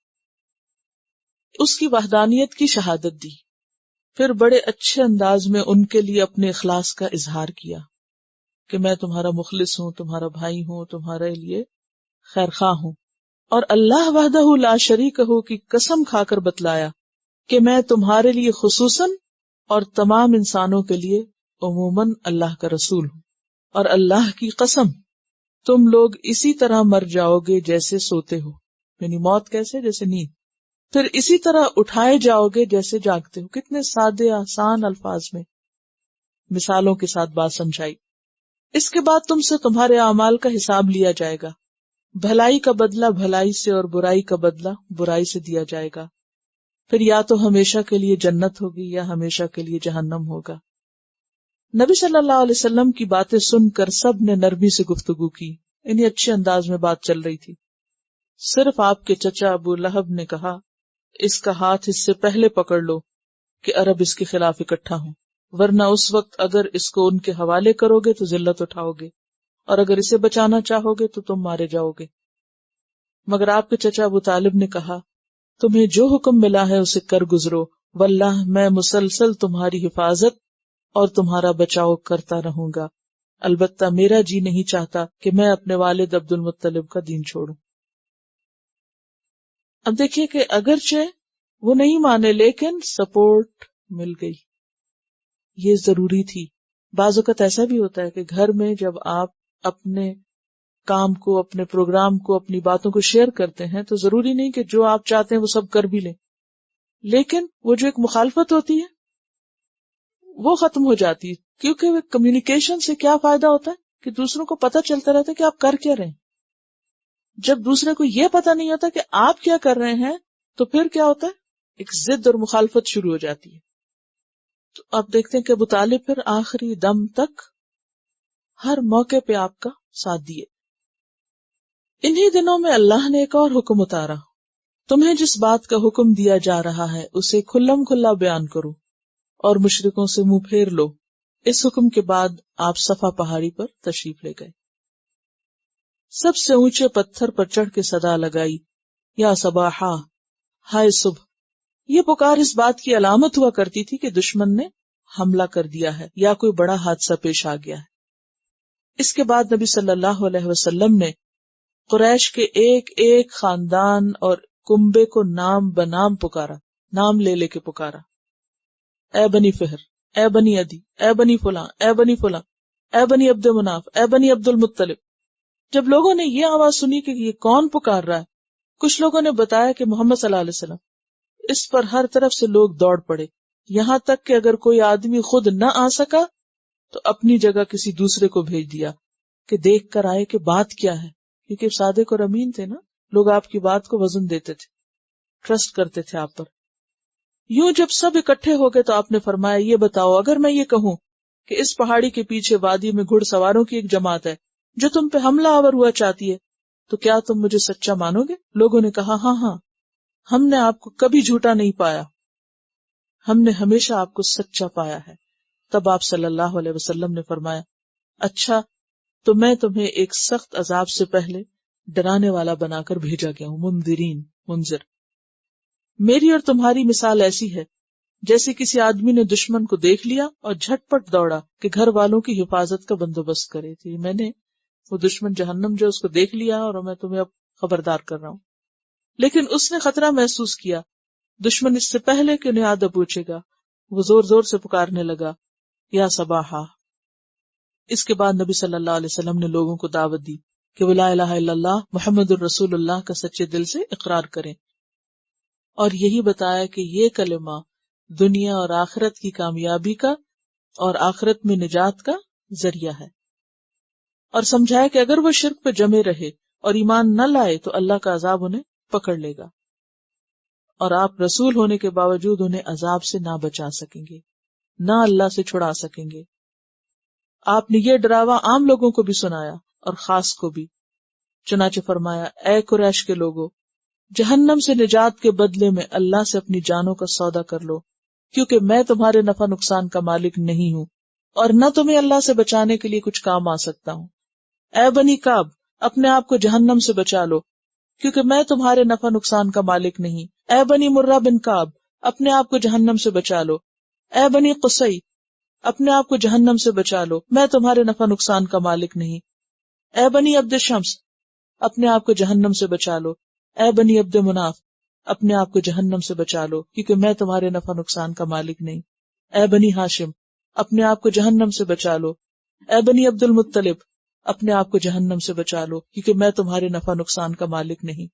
تمہیں اللہ سے بالکل نہیں بچا سکتا، میرے مال میں سے جتنا چاہو مانگ لو، مگر میں تمہیں اللہ سے بچانے کا کوئی اختیار نہیں رکھتا۔ اے عباس بن عبد المطلب، اب نام بنام پکار رہے ہیں، میں اللہ سے بچانے کے لیے تمہارے بھی کچھ کام نہیں آ سکتا۔ اے رسول اللہ کی پھپھی صفیہ بنت عبد المطلب، میں اللہ سے بچانے کے لیے تمہارے بھی کچھ کام نہیں آ سکتا۔ اے رسول اللہ کی بیٹی فاطمہ، جو مال چاہو مانگ لو، مگر اپنے آپ کو جہنم سے بچاؤ، میں تمہیں بھی اللہ سے بچانے کے لیے کچھ کام نہیں آ سکتا۔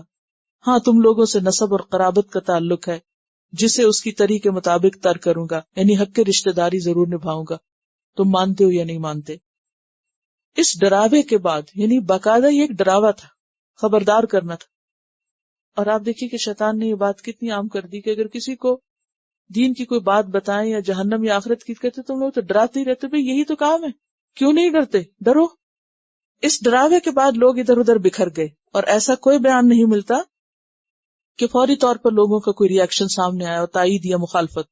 البتہ ابو لہب بدسلوکی سے پیش آیا، اس نے کہا، تو سارے دن غارت ہو، تو نے اسی لیے ہم کو اکٹھا کیا تھا۔ اس کے جواب میں سورۃ تبت یدا ابی لہب وتب اتری، اور بتایا گیا کہ وہ اور اس کی بیوی اور اس کا مال سب غارت ہو جائیں گے اور جہنم کا ایندھن بنیں گے۔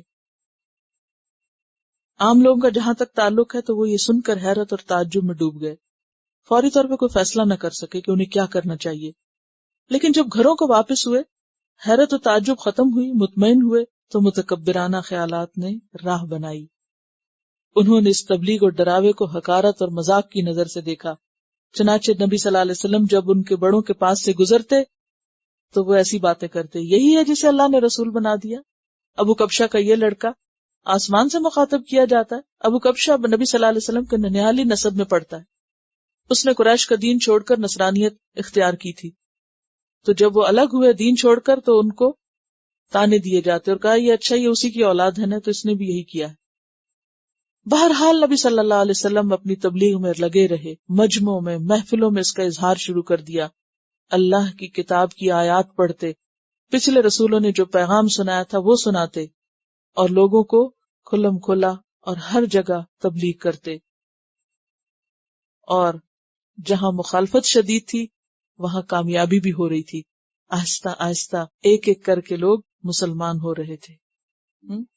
تو بات یہ ہے کہ آغاز کہاں سے ہوا؟ خاندان سے، پھر ایکسٹینڈڈ خاندان سے، اہل مکہ سے، اور پھر وہاں سے پوری دنیا تک. وَأَنذِرْ عَشِيرَتَكَ الْأَقْرَبِينَ، اور خبردار کرو اپنے اقرب. اقرب کس کے وزن پر ہے؟ افعال کے، قریب ترین رشتہ داروں کو. وَخْفِضْ، اور جھکا دو، جناحک، اپنے پروں کو، لمن، واسطے اس کے جو اتبعک، پیروی کرے تیری، من المؤمنین، مومنوں میں سے، یعنی آپ کے رشتہ داروں میں سے یا غیروں میں سے جو بھی ایمان لے آئے، آپ اس کے ساتھ کیا کریں؟ نرمی کا سلوک کریں، محبت کا سلوک کریں، ان کو خاص طور پر توجہ دیں. ایک طرف انذر ہے، دوسری طرف وخفض ہے. خبردار کرنے کے بعد ماننے والوں کے ساتھ خصوصی تعلق قائم کریں. فَإِنْ عَصَوْكَ، پھر اگر وہ آپ کی بات نہ مانے، نافرمانی کریں، کون؟ عشیرتک یا غیر العشیرہ، فَقُلْ إِنِّي بَرِيءٌ مِّمَّا تَعْمَلُونَ، تو آپ کہہ دیجئے کہ میں تو بری ذمہ ہوں اس سے جو بھی تم عمل کر رہے ہو. وَتَوَكَّلْ عَلَى الْعَزِيزِ الرَّحِيمِ، اور توکل کرو زبردست رحم فرمانے والے پر. کون ہے وہ؟ الذی یراک، وہ جو تجھ کو دیکھتا ہے. یعنی اس کام میں اب جو مخالفت ہوگی اور جو مشکلات آئیں گی ان کے معاملے میں کیا کرو؟ اللہ پہ بھروسہ. وکفا باللہ وکیلا، کون ہے وہ جس پہ توکل کیا جائے؟ وہ جو دیکھتا ہے تجھ کو حین تقوم، جب تم کھڑے ہوتے ہو، قیام کرتے ہو، تنہائی میں، تہجد میں. یہاں قیام سے مراد تبلیغ کے لیے قیام بھی، جیسے موسیٰ علیہ السلام سے کیا کہا تھا اللہ تعالیٰ نے؟ جاؤ تم اور میں تمہیں دیکھتا ہوں. انی معکما اسمع و ارا. الذی یراک حین تقوم. اب یہ کتنی زبردست دل کو تسلی دینے والی بات تھی نا، کہ مخالفت ہوگی لیکن اس کے ساتھ ساتھ تم اللہ کی خاص نظروں میں ہو، اللہ حفاظت کرے گا تمہاری.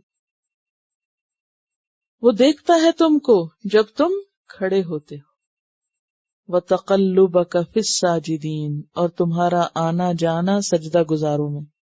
تقلب جو ہوتا ہے الٹ پلٹ ہونے کو کہتے ہیں. اس کے دو معنی ہیں.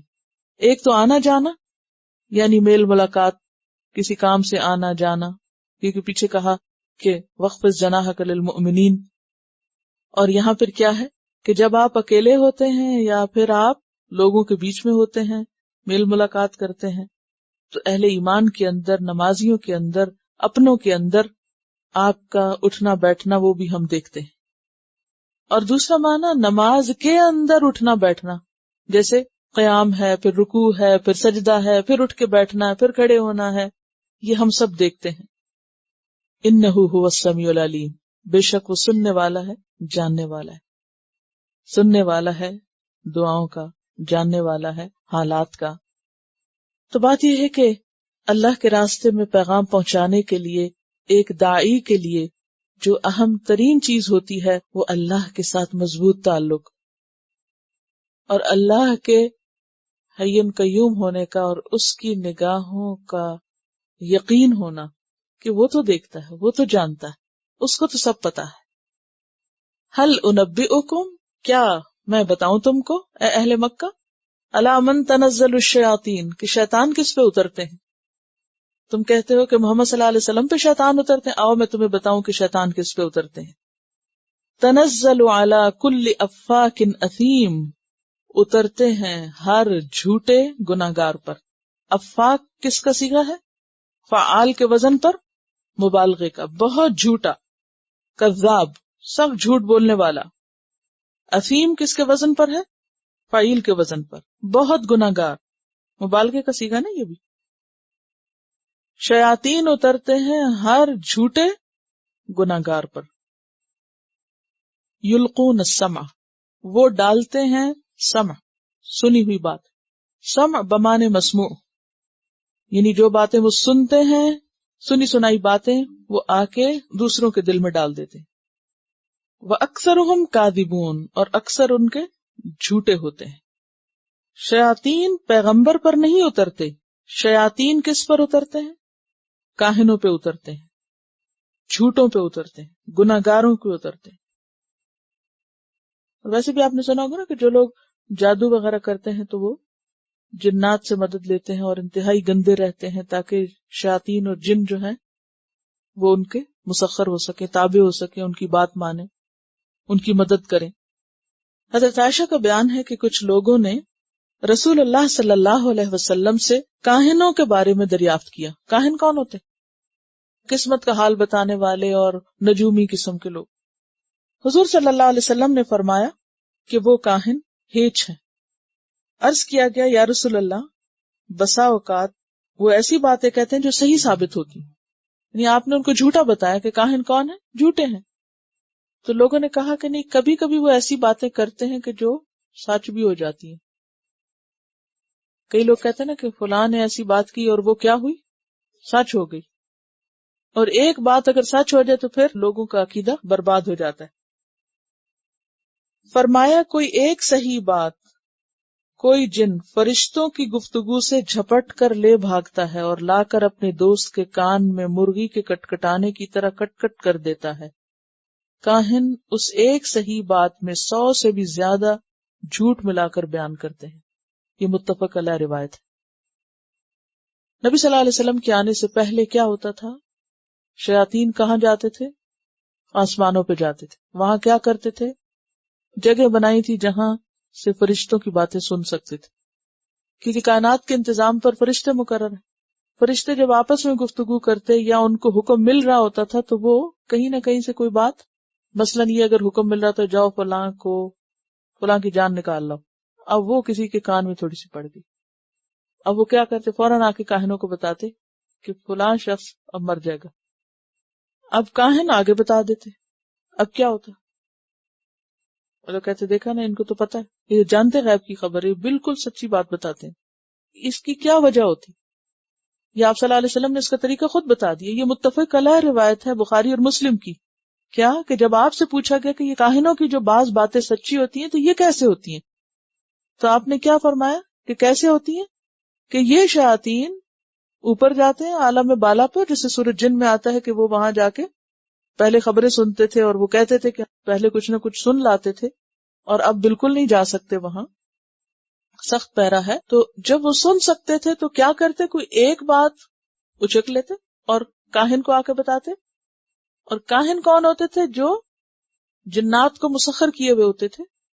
جیسے سلیمان علیہ السلام کے لیے جن مسخر تھے، ایسے کچھ اور لوگ بھی اس قسم کے حربے کر کے جنوں کو مسخر کر لیتے اور پھر ان کو بھیجتے اس طرح کی خبریں لینے کے لیے. اچھا، بعض اوقات ایسا بھی ہوتا ہے نا، اب بھی بہت لوگ ایسے کام کر کے اپنے ایمان برباد کرتے ہیں کہ کوئی چوری ہو جائے یا کوئی اور اس طرح کا مسئلہ ہو جائے تو وہ کسی کے پاس جاتے ہیں، کسی سیانے کے پاس، کہتے ہیں کہ وہ بتاتے ہیں کہ کون چور ہے یا وغیرہ وغیرہ.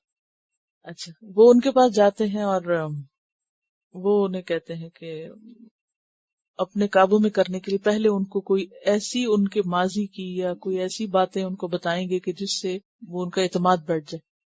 تو وہ کچھ اس طرح گفتگو کرتے ہیں کہ ہاں، تھوڑی دیر تو پہلے مراقبے میں جاتے ہیں، پھر کہتے ہیں کہ کیا آپ کے ساتھ فلاں بیماری ہوئی تھی؟ کہتے ہاں ہوئی تھی. یہ تو کسی کو نہیں پتا، یہ تو مجھے ہی پتا ہے. ان کو کیسے پتا چل گئی؟ اب وہ یقین آ جاتا ہے کہ ان کو غیب کا علم ہے. اچھا، وہ فلاں معاملہ ہوا تھا؟ ہاں ہوا تھا.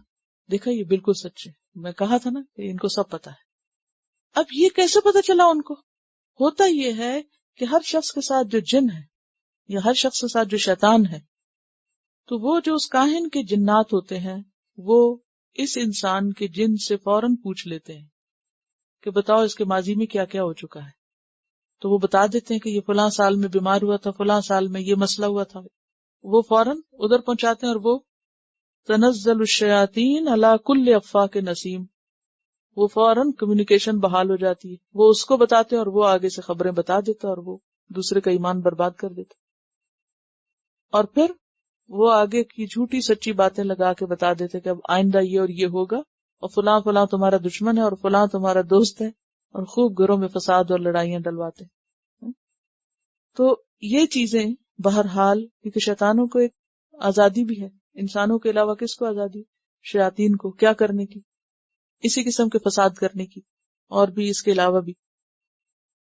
تو بہرحال یہ سب کچھ اپنی جگہ موجود ہے، لیکن اس کا یہ مطلب نہیں کہ ان کو اتنی بھی کھلی چھوٹ ہے کہ وہ ہم سب کے ساتھ جو چاہیں کر گزرے. نہیں، ان عبادی لیس لک علیہم سلطان. اور اللہ کے بندے کون ہوتے ہیں؟ جو اللہ کو یاد کرتے. جب انسان اللہ کو یاد کرتا ہے تو شیطان بھاگ جاتا ہے، اس کو جرت نہیں ہوتی کہ وہ کوئی خبریں دے سکے. جب انسان گھر سے نکلتا ہے اور دعا پڑھ کے نکلتا ہے، بسم اللہ توکلت علی اللہ، فرشتہ کہتا ہے ہدیت وکفیت ووقیت، تم ہدایت پا گئے، تم بچا لیے گئے اور تم محفوظ ہو گئے اور کافی ہو گیا تمہارے لیے اللہ. اسی طرح جب انسان گھر میں داخل ہوتا ہے بسم اللہ پڑھ کے گھر والوں کو سلام کرتا ہے تو پھر کیا ہوتا ہے؟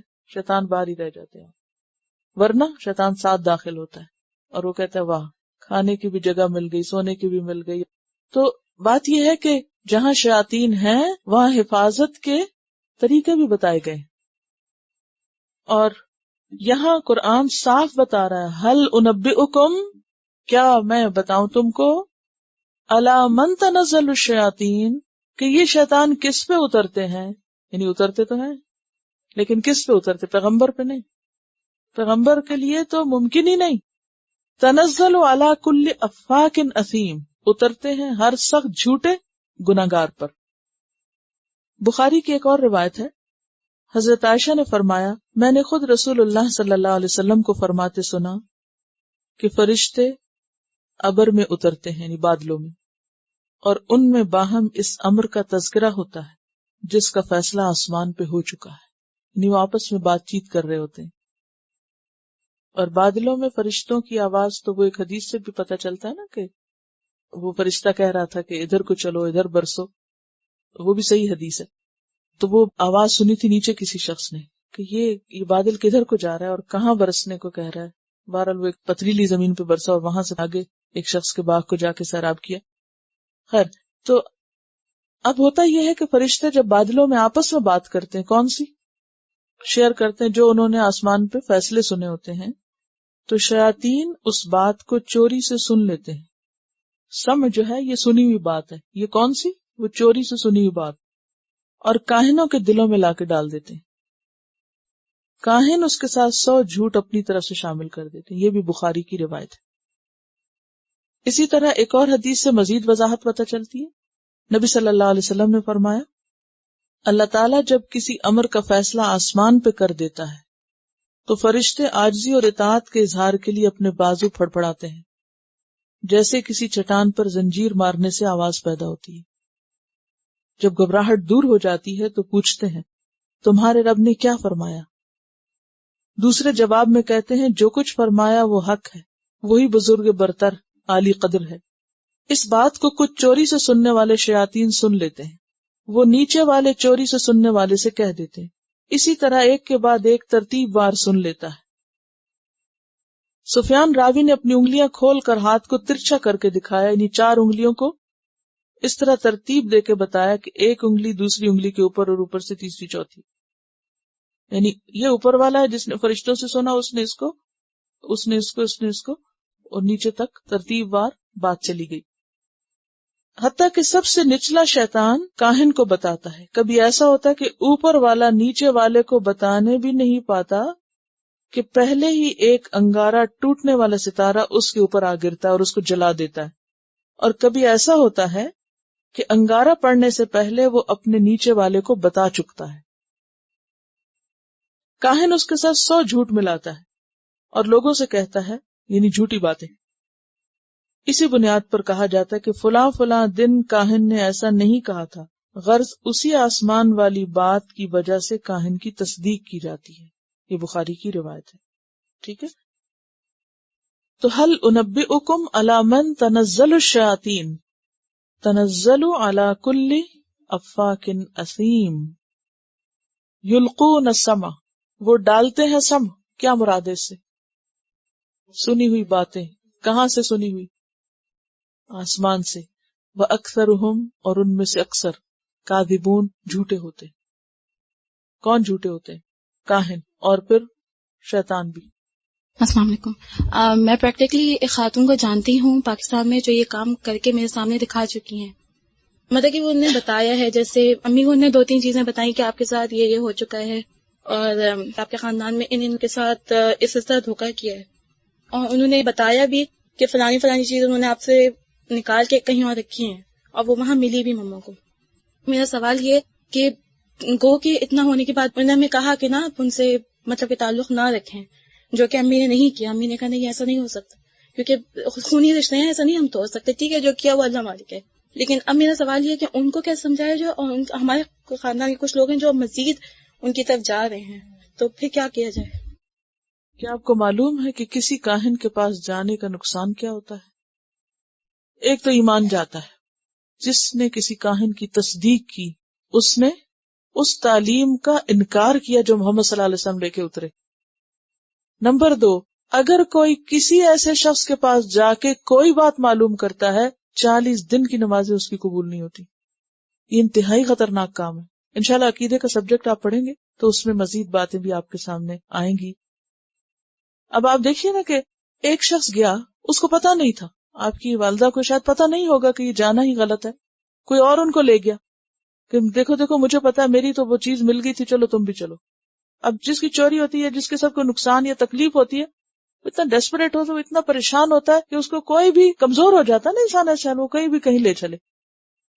وہ کہہ رہی ہیں اب تو باقاعدہ ٹیلی ویژن پہ پروگرام ہے. بہرحال جو کچھ بھی ہے، ستارے بولتے ہیں اور معلوم نہیں کیا کیا. اب آپ دیکھیے کہ بہت سی چیزوں کو ہم نہیں روک سکتے، نہ وہ ہمارے کنٹرول میں ہے، اور اللہ تعالیٰ نے آزادی سب کو دی ہے. خرابیاں موجود ہیں. ضرورت کس چیز کی ہے؟ ہم اپنا ایمان بچائیں. اپنا ایمان بچانے کی ضرورت ہے، اور ایمان بچانے کے لیے بے حد ضروری ہے کیا؟ صحیح علم ہو، صحیح عقیدہ ہو، ورنہ کیے کرائے سارے عمل ضائع. کیوں؟ اس لیے کہ یہ اللہ کے ساتھ شریک کرنا ہوتا ہے دوسروں کو. اور اگر اسی میں آپ دیکھیں، آپ شاید حیران ہوئے پیچھے کہ یہ باتیں ہوتے ہوتے پیچھے بیچ میں کہا اللہ کے ساتھ کسی اور کو الہ نہ پکارنا. پہلے بات ہوئی شیطانوں کی، اور اس کے بعد ہوئی، اور بیچ میں کیا آیا؟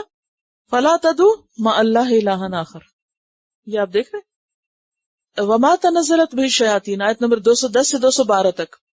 پھر بیچ میں آیا فلا تدعو مع اللہ الہا آخر، اور انذر عشیرت الاقربین کے بعد پھر هل انبئکم علی من تنزل الشیاطین. کیونکہ یہ ساری چیزیں ایمان کے منافی ہیں. سب اسی میں آتا ہے. کوئی شخص کچھ بھی فارچون ٹیلنگ کرے، فیوچر ٹیلنگ کرے، کچھ کرے، چاہے وہ کافی سے کرے یا بالوں سے کرے یا کسی طوطے سے کرے یا کسی بھی ذریعے سے کرے، ایسی ساری چیزوں سے بچنے کی ضرورت ہے. یہ بھی سب شگون، بدشگونی شرک ہے. یہ جو الٹے جوتے سے شگون لینا، کبے کے بولنے سے شگون لینا، یہ سب چیزیں شرک میں شامل ہیں. لہٰذا اس معاملے میں ہمیں بہت محتاط ہونے کی ضرورت ہے، کیونکہ سب عمل برباد ہو جاتے ہیں. اس کے لیے ضروری ہے کہ آپ عقیدہ کا سبجیکٹ پڑھیں.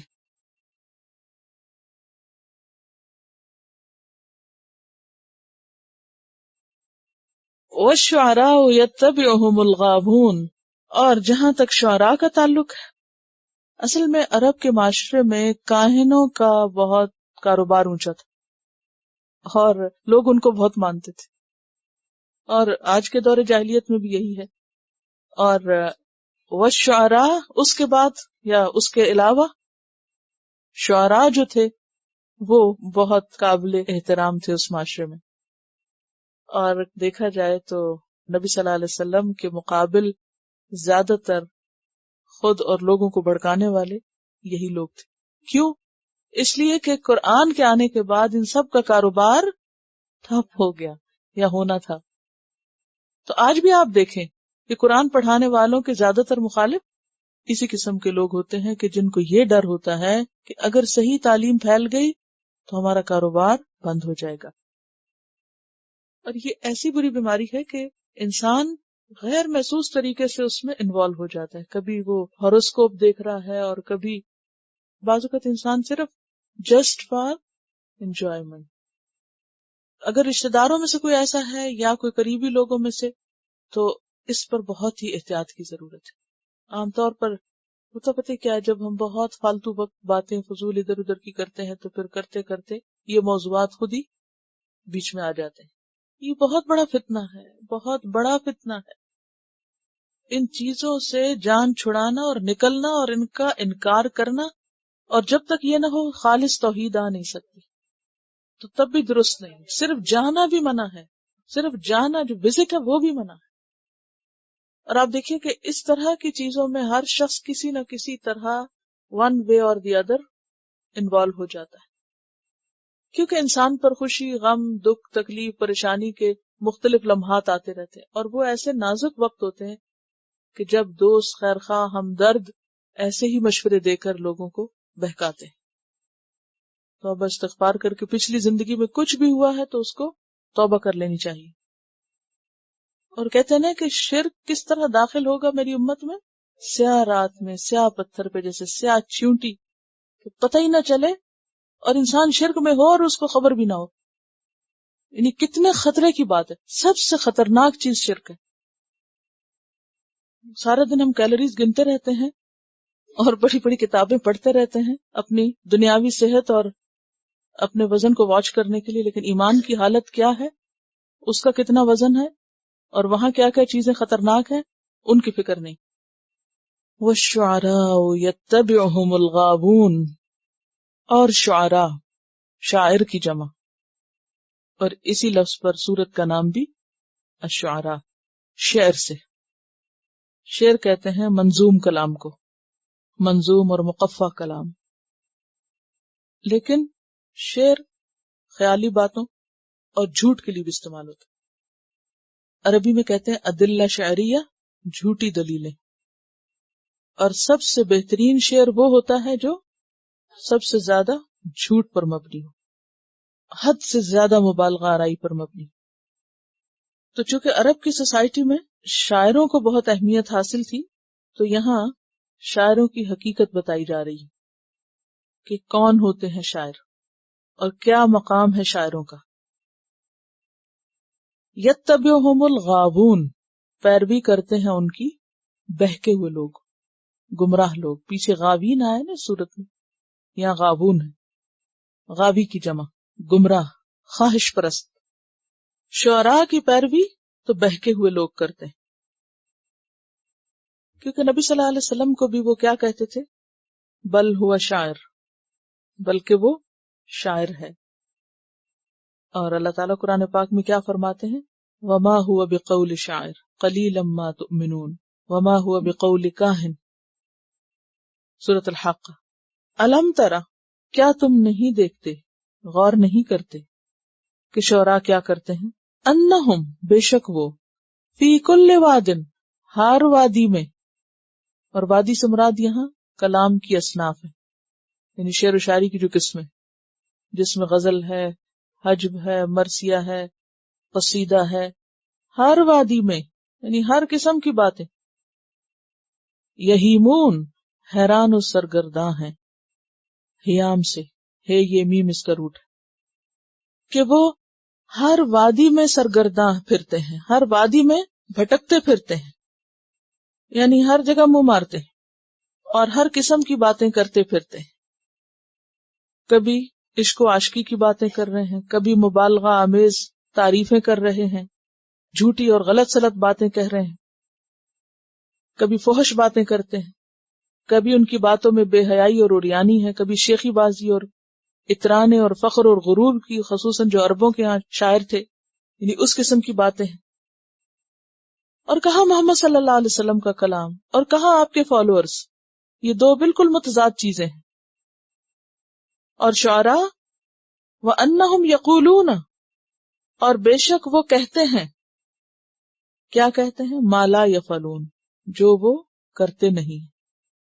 ان کے قول اور فعل میں بہت بڑا تضاد ہوتا ہے، کیونکہ وہ زمین آسمان کے خلابے ملاتے ہیں، بڑے بڑے دعوے کرتے ہیں، بڑے بڑے نعرے لگاتے ہیں، جوش دلاتے ہیں، جائز کو ناجائز، حرام کو حلال، حلال کو حرام، جو جی چاہے باتوں میں کر کے دکھا دیں. کیونکہ ہائمون جو ہے، ہائم اصل میں کہتے ہیں یہ یہیمون سے جو ہے نا سرگردان. کون شخص ہوتا ہے سرگرداں؟ جو اپنے رخ پہ بغیر کسی حد پر رکے چلتا جائے. اس کی مثال ایسی ہے کہ جیسے کوئی آج کل آپ نے دیکھا ہوگا کہ بعض نوجوان گاڑیاں لے کے سڑکوں پہ مارے مارے پھر رہے ہوتے ہیں، کبھی ادھر مڑ گئے، کبھی ادھر نکل گئے، پھر آ رہے ہیں، پھر جا رہے ہیں. تو انسان سوچتے کہ بھی کیوں ڈرائیونگ کر رہے ہیں، کس لیے؟ یہ کام کچھ نہیں. ایک طرف کو گئے، پھر ادھر سے ادھر مڑ گئے، پھر واپس آ گئے. پھر تو جب زندگی میں کوئی مقصد نہیں ہوتا تو انسان کیا کرتا ہے؟ سرگرداں، بے مقصد، آوارہ گردی جس کو کہتے ہیں، کہ یہ ہر وادی میں آوارہ گردی کر رہے ہیں، یعنی ہر جگہ پر گھوم رہے ہیں. ان کے کلام میں کوئی مقصد نہیں. اور خاص طور پر وَأَنَّهُمْ يَقُولُونَ مَا لَا يَفْعَلُونَ، اور بے شک وہ کہتے وہ ہیں جو کرتے نہیں ہیں. اور یہ بات بھی دین کے مزاج کے بالکل خلاف ہے کہ انسان جو کہے وہ کرے نہیں. آپ دیکھیے کہ اس زمانے میں تو خیر شعر و شاعری تھی، لیکن آج ہم مسلمانوں کے اندر بھی بعض ایسے لوگ دیکھتے ہیں کہ جو اس قسم کی دھواں دھار تقریریں کرتے ہیں یا اس قسم کی باتیں کرتے ہیں کہ جو عملی زندگی سے بالکل میل نہیں کھاتی، حقیقی زندگی سے ان کا کوئی تعلق نہیں ہوتا. اِلَّا الَّذِينَ آمَنُوا، سوائے ان لوگوں کے جو ایمان لائے، یعنی شعراء میں سے جو ایمان لاتے ہیں، وَعَمِلُوا الصَّالِحَاتِ، اور نیک عمل کرتے ہیں، وَذَكَرُوا اللَّهَ كَثِيرًا، اور اللہ کو کثرت سے یاد کرتے ہیں، وَانتَصَرُوا مِن بَعْدِ مَا ظُلِمُوا، اور بدلہ لیتے ہیں اس کے بعد کہ ان پہ ظلم کیا گیا، وہ اس سے بچے ہوئے. تو گویا یہاں شاعروں کی دو قسمیں بتا دی گئی. ایک کون ہے؟ جو جھوٹے ہیں، ہر وادی میں سرگرداں ہیں، ان کے قول و فعل میں تضاد ہے. اور دوسرے وہ ہیں جو ایمان لا کر نیک عمل کرتے ہیں اور اللہ کو خوب یاد کرتے ہیں. ان کی شعر و شاعری انہیں اللہ کے ذکر سے نہیں روکتی، اور اپنی شاعری کے ذریعے وہ بہترین پیغام لوگوں تک پہنچاتے ہیں. تو ایسے شاعر اس سے بچے ہوئے ہیں. جہاں تک شعر و شاعری کا تعلق ہے تو ہم دیکھتے ہیں کہ نبی صلی اللہ علیہ وسلم نے بعض اوقات شعر کی تعریف بھی کی ہے، سنا بھی ہے، کہنے کو کہا بھی ہے، اور بعض اوقات اس کی مذمت کی. تو اچھا شعر جو اچھے نتائج پیدا کرے پسندیدہ ہے، اور برا شعر جس کے نتائج خراب ہو وہ ناپسندیدہ ہے. گویا شعر و شاعری اٹسیلف بری چیز نہیں ہے، اس کا اچھا یا برا استعمال اسے اچھا یا برا بناتا. شعر و شاعری ایسے ہی ہے جیسے کوئی آلات ہو، ٹول ہے، ایک بات کہنے کا ایک طریقہ ہے، ایک انداز ہے، بالکل ایسے جیسے ٹیلی ویژن ہے یا اور میڈیا کے ذرائع ہیں. تو اب وہ اٹسیلف تو اچھے یا برے نہیں ہیں. اگر آپ ان کو اچھی چیز میں استعمال کرتے ہیں تو اس سے اچھائی پھیل سکتی، اور اگر آپ ان کو اللہ کی نافرمانی میں استعمال کرتے ہیں تو وہ کیا ہے؟ انسان کے لیے نقصان دہ ہے، اس سے برائی پھیلتی. تو شاعر بھی قوم کے اسپوکس مین ہوتے تھے، قبائل کے اسپیکر ہوتے تھے، اور ان کے ذریعے قبیلے کی نمائندگی ہوتی تھی. وہ ایک طرح سے قبیلے کے ریپرزینٹیٹیو ہوتے تھے، ان کے ذریعے باتیں دوسروں تک پہنچائی جاتی تھی. تو ہم دیکھتے ہیں کہ آپ صلی اللہ علیہ وسلم نے شعر کے بارے میں ایک مرتبہ فرمایا، حسن الشعر کا حسن الکلام قبیحہ کا قبیح الکلام، کہ شعر کا حسن کلام کے حسن کی طرح اور اس کی قباحت قبیح کلام کی طرح. یعنی اگر اچھا معنی ہے تو اچھا شعر اور برا ہے تو برا. ایک اور موقع پہ فرمایا ان من الشعر لحکمہ، کہ شعروں میں سے بعض شعر کس پہ مبنی ہوتے ہیں؟ حکمت پہ، بڑی دانائی کی باتیں بھی ہوتی ہیں، اچھی باتیں بھی ہوتی ہیں شعر میں. ایک اور موقع پہ فرمایا لَأَن يَمْتَلِئَ جَوْفُ رَجُلٍ قَيْحًا يَرِيهِ خَيْرٌ لَهُ مِنْ أَن يَمْتَلِئَ شَعْرًا، کسی شخص کا پیٹ پیپ سے بھر جائے جو اسے خراب کر دے، اس سے بہتر ہے کہ اس کا پیٹ شعر سے بھرا ہوا. یعنی گندے شعر یاد کرنا اور گندی شاعری کرنا اس سے بھی بدتر ہے جیسے کسی کا پیٹ پیپ سے بھرا ہوا ہو. پیپ سے پیٹ کب بھرتا ہے؟ جب کوئی انفیکشن ہوتا ہے، اور ورسٹ قسم کا انفیکشن پیٹ کا انفیکشن ہوتا ہے. یعنی سب سے گندا انفیکشن جسے آپ کہہ سکتے ہیں. پیپ کسی بھی جگہ ہو تو گندی ہے، لیکن اگر آنتوں میں ہو جائے، پیٹ میں ہو جائے تو بدترین ہے. یعنی اس سڑاند اور گندگی سے تشبیہ دی. اس سے بھی بدتر چیز ہے بری شاعری، فحش شاعری، جھوٹی شاعری، کہ جس سے انسانوں کے مزاج بگڑتے ہیں. حضرت ابو سعید خدری کی روایت ہے، ہم رسول اللہ صلی اللہ علیہ وسلم کے ساتھ کوہ ارج میں چل رہے تھے. اچانک ایک شاعر گاتا ہوا سامنے آیا، کچھ پڑھتا پڑھتا سامنے آیا. آپ نے فرمایا شیطان کو پکڑ لو. پھر فرمایا اگر کسی جوف کے اندر پیپ لہو بھرا ہو تو اس سے بہتر ہے کہ اس کے اندر شیر بھرے ہوئے ہوں. ایک اور موقع پہ آپ نے فرمایا انتہائی مبالغہ کرنے والے غارت ہو گئے، یعنی بہت جھوٹی باتیں کرنے والے اور باتوں کو بڑھا چڑھا کے پیش کرنے والے برباد ہو گئے. آپ صلی اللہ علیہ وسلم نے فرمایا مجھے سب سے زیادہ پیارے اور قیامت کے دن سب سے زیادہ میرے مقرب تم میں سے وہ لوگ ہوں گے جن کے اخلاق سب سے اچھے ہوں گے، اور میرے لیے سب سے زیادہ قابل نفرت اور قیامت کے دن سب سے دور تم میں سے وہ لوگ ہوں گے جن کے اخلاق برے ہوں گے، فضول باتیں کرنے والے ہوں گے، بنا بنا کر خلاف حقیقت کثیر کلام کرنے والے ہوں گے، بے وجہ ردیف قافیے جوڑ جوڑ کر لمبی چوڑی بات، حلق پھاڑ کر بغیر احتیاط کے کلام کو پھیلانے والے ہوں گے، یعنی گلا پھاڑ پھاڑ کے باتیں کرنے والے ہوں گے. جس میں نبی کہا نا کہ بعض اوقات شعر و شاعری میں نہیں تو لوگ تقریروں میں یا واعظ یا خطبوں میں ایسا انداز اختیار کرتے ہیں کہ جس میں چیخنا چلانا اور ایک دھواں دھار قسم کی تقریریں جن کو کہا جاتا ہے، اگر خلاصہ دیکھا جائے کچھ بھی نہیں ہاتھ آتا. یہ بھی ناپسندیدہ ہے. ایسے لوگ قیامت کے دن آپ نے فرمایا مجھ سے دور ترین ہوں گے. پھر اسی طرح حضرت جابر کی روایت ہے کہ صحابہ نے عرض کیا کہ ہم سرساروں کو یعنی بہت باتیں کرنے والوں کو، متشدقون کو یعنی باچھیں پھاڑ کے کلام کرنے والوں کو، گلا پھاڑ کے بولنے والوں کو تو جانتے ہیں، لیکن یہ متفحقون کون ہے؟ فرمایا تکبر کرنے والے، یعنی کہ آؤٹ آف تکبر وہ لوگ اس طرح کی باتیں کرتے ہیں.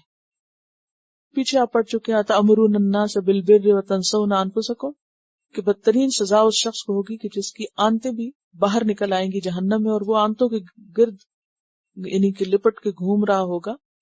اور وہ کون شخص ہوگا جو دوسروں کو تو اچھا کرنے کے لیے کہے اور خود نہ کرے. اور سورۃ الصف کے شروع میں بھی آتا ہے یا ایھا الذین آمنوا لم تقولون ما لا تفعلون کبر مقتا عند اللہ ان تقولوا ما لا تفعلون. اے ایمان والو کیوں کہتے وہ باتیں جو کرتے نہیں ہو؟ اللہ کے نزدیک سخت ناپسندیدہ ہے وہ بات کہ تم کسی کو جو کہو وہ خود نہ کرو. تو یہاں پر پسندیدہ شاعر پھر کون سے ہوئے؟ نمبر 1 صاحب ایمان، نمبر 2 باعمل لوگ، عمل الصالحات. ایسے نہیں کہ جو انہم یقولون ما لا یفعلون وہ نہ ہو، بلکہ اس کے برعکس عمل صالح کرنے والے ہوں.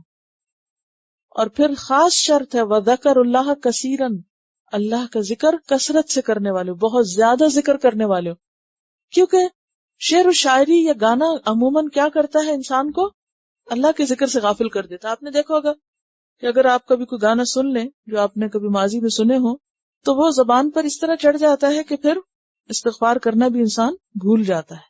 تو ایسی شعر و شاعری جو انسان کو اللہ کے ذکر سے غافل کر دے، جیسے کہ ایک حدیث میں آتا ہے نا کہ گانا جو ہے وہ دل میں نفاق کو اگاتا ہے، نفاق اگتا ہے، اس منافقت آتی ہے، کیونکہ بہت سے گانے جھوٹ پر مبنی ہوتے ہیں، اور جھوٹی باتیں جب انسان کہنے سننے کا عادی ہو جاتا ہے تو پھر اس کو سچائی کی بھی طلب نہیں رہتی.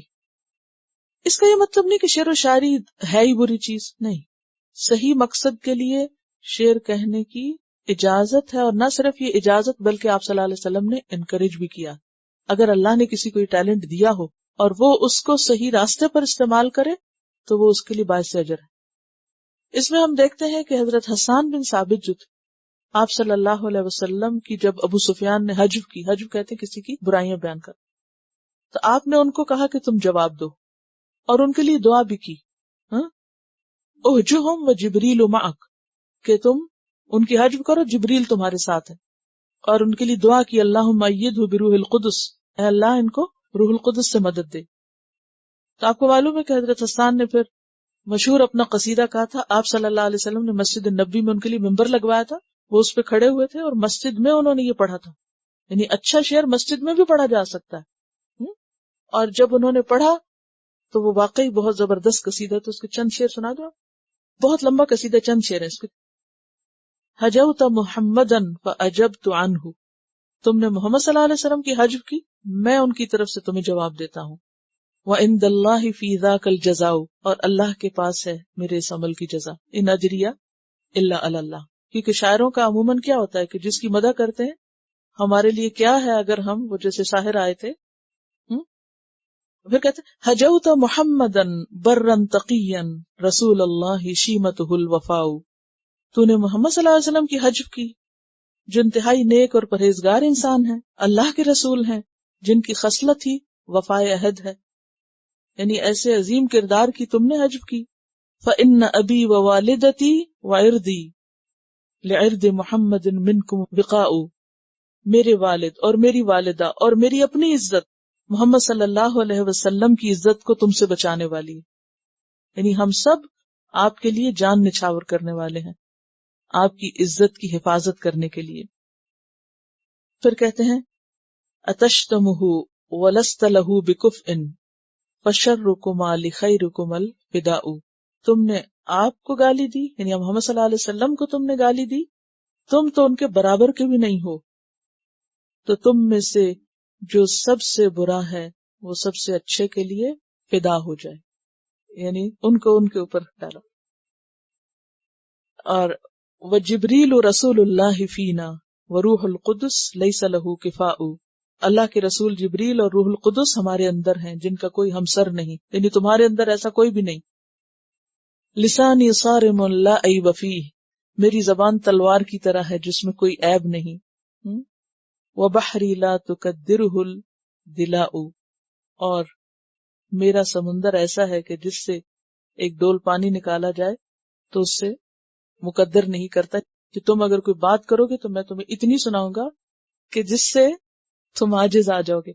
بہرحال تو حضرت حسان نے آپ کے کہنے پر یہ قصیدہ لکھا اور آپ صلی اللہ علیہ وسلم کا دفاع کیا ابو سفیان کے قصیدے کے جواب میں، کیونکہ اس دور میں جو سب سے بڑا ٹول تھا وہ شاعری تھی، اور شاعری کا جواب شاعری سے دینا ضروری تھا. یہ اس سورت کا اہم ترین سبق ہے. پوری سورت کا جو اہم سبق ہے وہ کیا ہے کہ ہر پیغمبر نے اس دور کے سب سے اعلیٰ ترین فن کا توڑ کیا یا اس کا جواب دیا. جیسے موسیٰ علیہ السلام نے ساحری کا توڑ کیا، تو نبی صلی اللہ علیہ وسلم نے شعراء کا توڑ کیا. دین کی تبلیغ کیسے کرنی چاہیے؟ جہاز کے مقابل گدھے پہ سوار ہو کر. ہم اسی طرح کام کر رہے ہیں. اگر دشمن جہاز پر ہے تو آپ کو بھی جواباً کس پہ سوار ہونا ہوگا؟ جہاز پر. ہر دور کا ایک فتنہ ہوتا ہے. آج کا کیا ہے؟ Communication, media. اور اس وقت مسلمان اس میدان میں گدھے پہ سوار ہیں. لکھنے والے بہت کچھ لکھتے ہیں، دین کے لیے نہیں لکھتے. بولنے والے بہت کچھ بولتے ہیں، دین کے لیے نہیں بولتے. گانے والے بہت کچھ گاتے ہیں، دین کی حدود کو سامنے رکھ کر پیغام نہیں پہنچاتے. تو بات یہ ہے کہ ہر چیز کا ایک توڑ ہوتا ہے، جب تک وہ نہ کیا جائے بات نہیں بنتی. ایک دور تھا کہ جب اسلحے سے مقابلے کیے جاتے تھے، لیکن اس دور میں میڈیا اسلحے سے زیادہ دین کو نقصان دے رہا ہے. کیونکہ ایک جھوٹی بات، ایک مسلمانوں کے خلاف بات، ایک غلط قسم کی بات اللہ، رسول، دین کے خلاف کس طرح پھیلتی ہے؟ سیکنڈ سے بھی کم میں، اس تیزی کے ساتھ پھیل جاتی. اور اس کے جواب میں ہم صرف جلوس نکال دیتے ہیں. حضرت حسان کی طرح کوئی جواب دینے والا نہیں. کوئی کتاب لکھ دیتا ہے پوری اور ہم اپنے ہی بینک جلا دیتے ہیں اور اپنی ہی بسیں جلا دیتے ہیں، اور گالیاں اور فساد اور لڑائیاں اور جھگڑے اور چیخنا اور چلانا، لیکن کسی میں توفیق نہیں کہ وہ اس طرح کاٹ کرے اس بات کی جیسا کہ کرنی چاہیے. اور واقعی اس کا کچھ فائدہ بھی ہو. اور آخر میں کیا ہے، اصل میں یہ ٹاپک بہت طویل ہے لیکن ابھی اتنا ہی وقت ہے تو اتنا ہی کافی.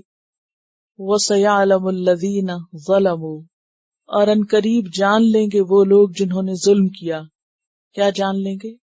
أَيَّ مُنْقَلَبٍ يَنْقَلِبُونَ، کون سی لوٹنے کی جگہ وہ لوٹتے ہیں. منقلب کیا ہے؟ اسم ظرف، مکان بھی اور زمان بھی، یا مصدر میمی. منقلب سے مراد انجام ہے. ظالموں کو پتہ چل جائے گا کیا کہ وہ کس انجام سے دوچار ہوتے ہیں. ظلم کرنے والے اپنے انجام کو دیکھ لیں گے. واپسی تو سب کی ہے، پھر انہیں وہاں پتہ چلے گا کہ ان کو کون سی جگہ مل رہی، ان کا ٹھکانہ کیا ہے، وہ جہنم کے کس طبقے میں، کون سی جگہ ان کے لیے الاٹ کی گئی. وَسَيَعْلَمُ الْكُفَّارُ لِمَنْ عُقْبَى الدَّارِ. ہم سب کو سوچنا چاہیے کہ ہم کیا کر رہے ہیں. میں نے جتنا بھی پڑھا ہے، جیسی دعا آپ صلی اللہ علیہ وسلم نے حضرت حسان کو دی تھی، ایسی دعا کسی اور کے لیے نظر نہیں آتی کہ اے اللہ روح القدس سے اس کی تائید کر، مدد کر. آپ کو پتہ ہے کہ حضرت حسان تلوار نہیں اٹھا سکتے تھے، وہ جنگ نہیں کر سکتے تھے. ان کی صلاحیت ان کی زبان دانی تھی، کیونکہ عربوں کے ہاں بھی 2 طرح کی جنگیں تھی، ایک تو فزیکلی اور دوسرے شعر و شاعری. اگر کوئی شاعر کسی دوسرے قبیلے کی حجب کر دیتا تو وہ منہ دکھانے کے قابل نہیں ہوتے تھے، اور اگر کوئی کسی کی تعریف کر دیتا تو وہ نکمے سے نکمے بھی بہت اونچے چلے جاتے تھے. ایک خاندان تھا، غریب تھا، ان کی 5 بیٹیاں تھیں، شادی نہیں ہو رہی تھی. تو بیوی نے شوہر کو کہا کہ وہ عاشا ایک شاعر تھا کہ وہ آ رہا ہے تو تم اس کو بلاؤ گھر پہ. بہرحال اسے بلایا، اسے کھلایا پلایا اور اس کی بہت تعریف کی اور اس سے اپنا مسئلہ بیان کیا. اس نے ایسا قصیدہ لکھا ان لڑکیوں کے حق میں کہ تھوڑے ہی دنوں میں ان سب کی شادیاں ہو گئی. یعنی میں صرف یہ مثال اس لیے یہ واقعہ سنا رہی ہوں کہ شاعر کا کیسا زبردست رول تھا، کیسا افیکٹو میڈیا تھا شعر و شاعری، کہ جس کو چاہتے وہ اٹھا دیتے، جس کو چاہتے وہ گرا دیتے. شاید آپ اس کو اس کانٹیکسٹ میں نہ سمجھ سکیں کیونکہ عربوں کا پورا ماحول اور ہسٹری آپ کے سامنے نہیں ہے، کہ وہاں پر تلوار سے بھی زیادہ تیز کاٹ تھی شعر کی.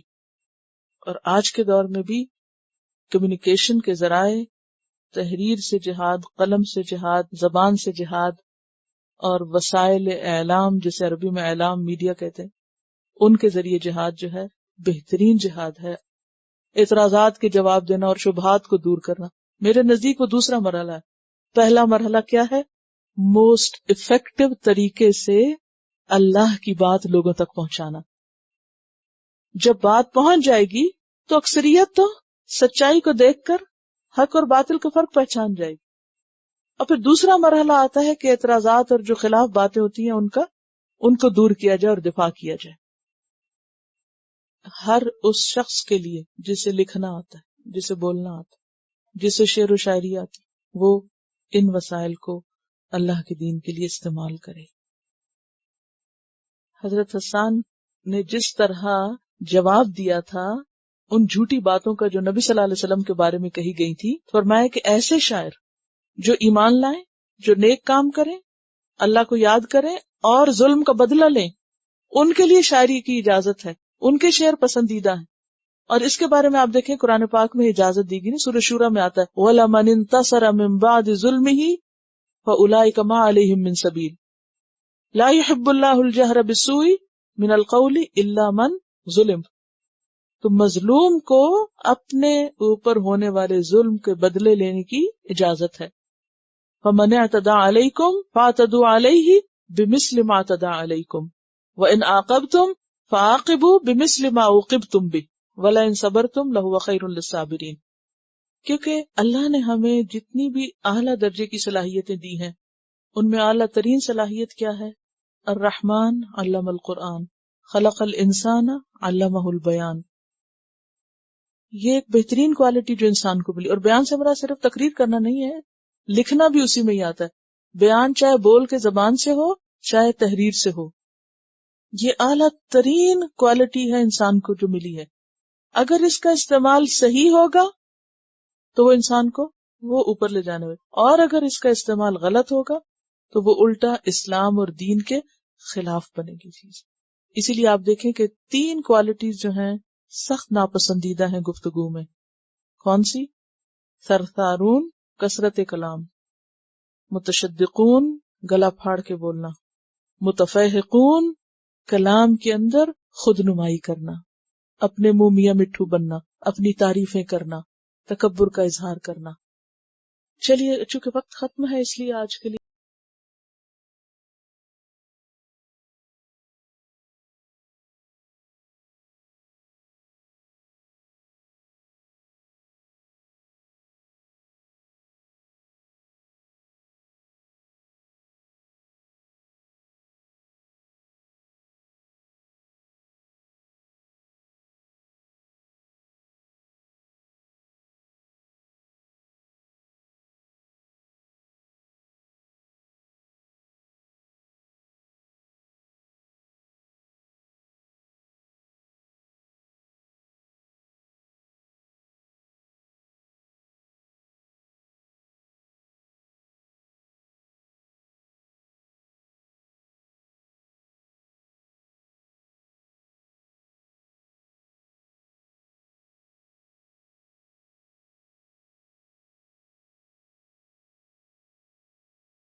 نشهد ان لا الہ الا انت نستغفرک ونتوب الیک. السلام علیکم ورحمۃ اللہ وبرکاتہ. Quran vocabulary 100%. The best application to understand Quran. Study with flashcards. Word list. Learn 25% of Quran vocabulary in 7 days. Multiple MCQs to practice and test vocabulary. Single choice. Multiple choice. True, false. Bookmark difficult words. Study wrongly answer words. Test your skills. 12 essential grammar lessons at Learn Quranic Grammar. You can select number of word to study from bookmarks. Select number of times wrongly answered words for study. Test your skills with multiple choice, flashcard, true-false, matching words and single choice MCQs. Grammar lessons are available in PDF format. Native Quranic and Urdu fonts. Available at Google Play and Apple App Stores. Download it today to contribute in the Islamic Apps Development Project. Quran vocabulary 100% in Urdu. Visit smartappsweb.com.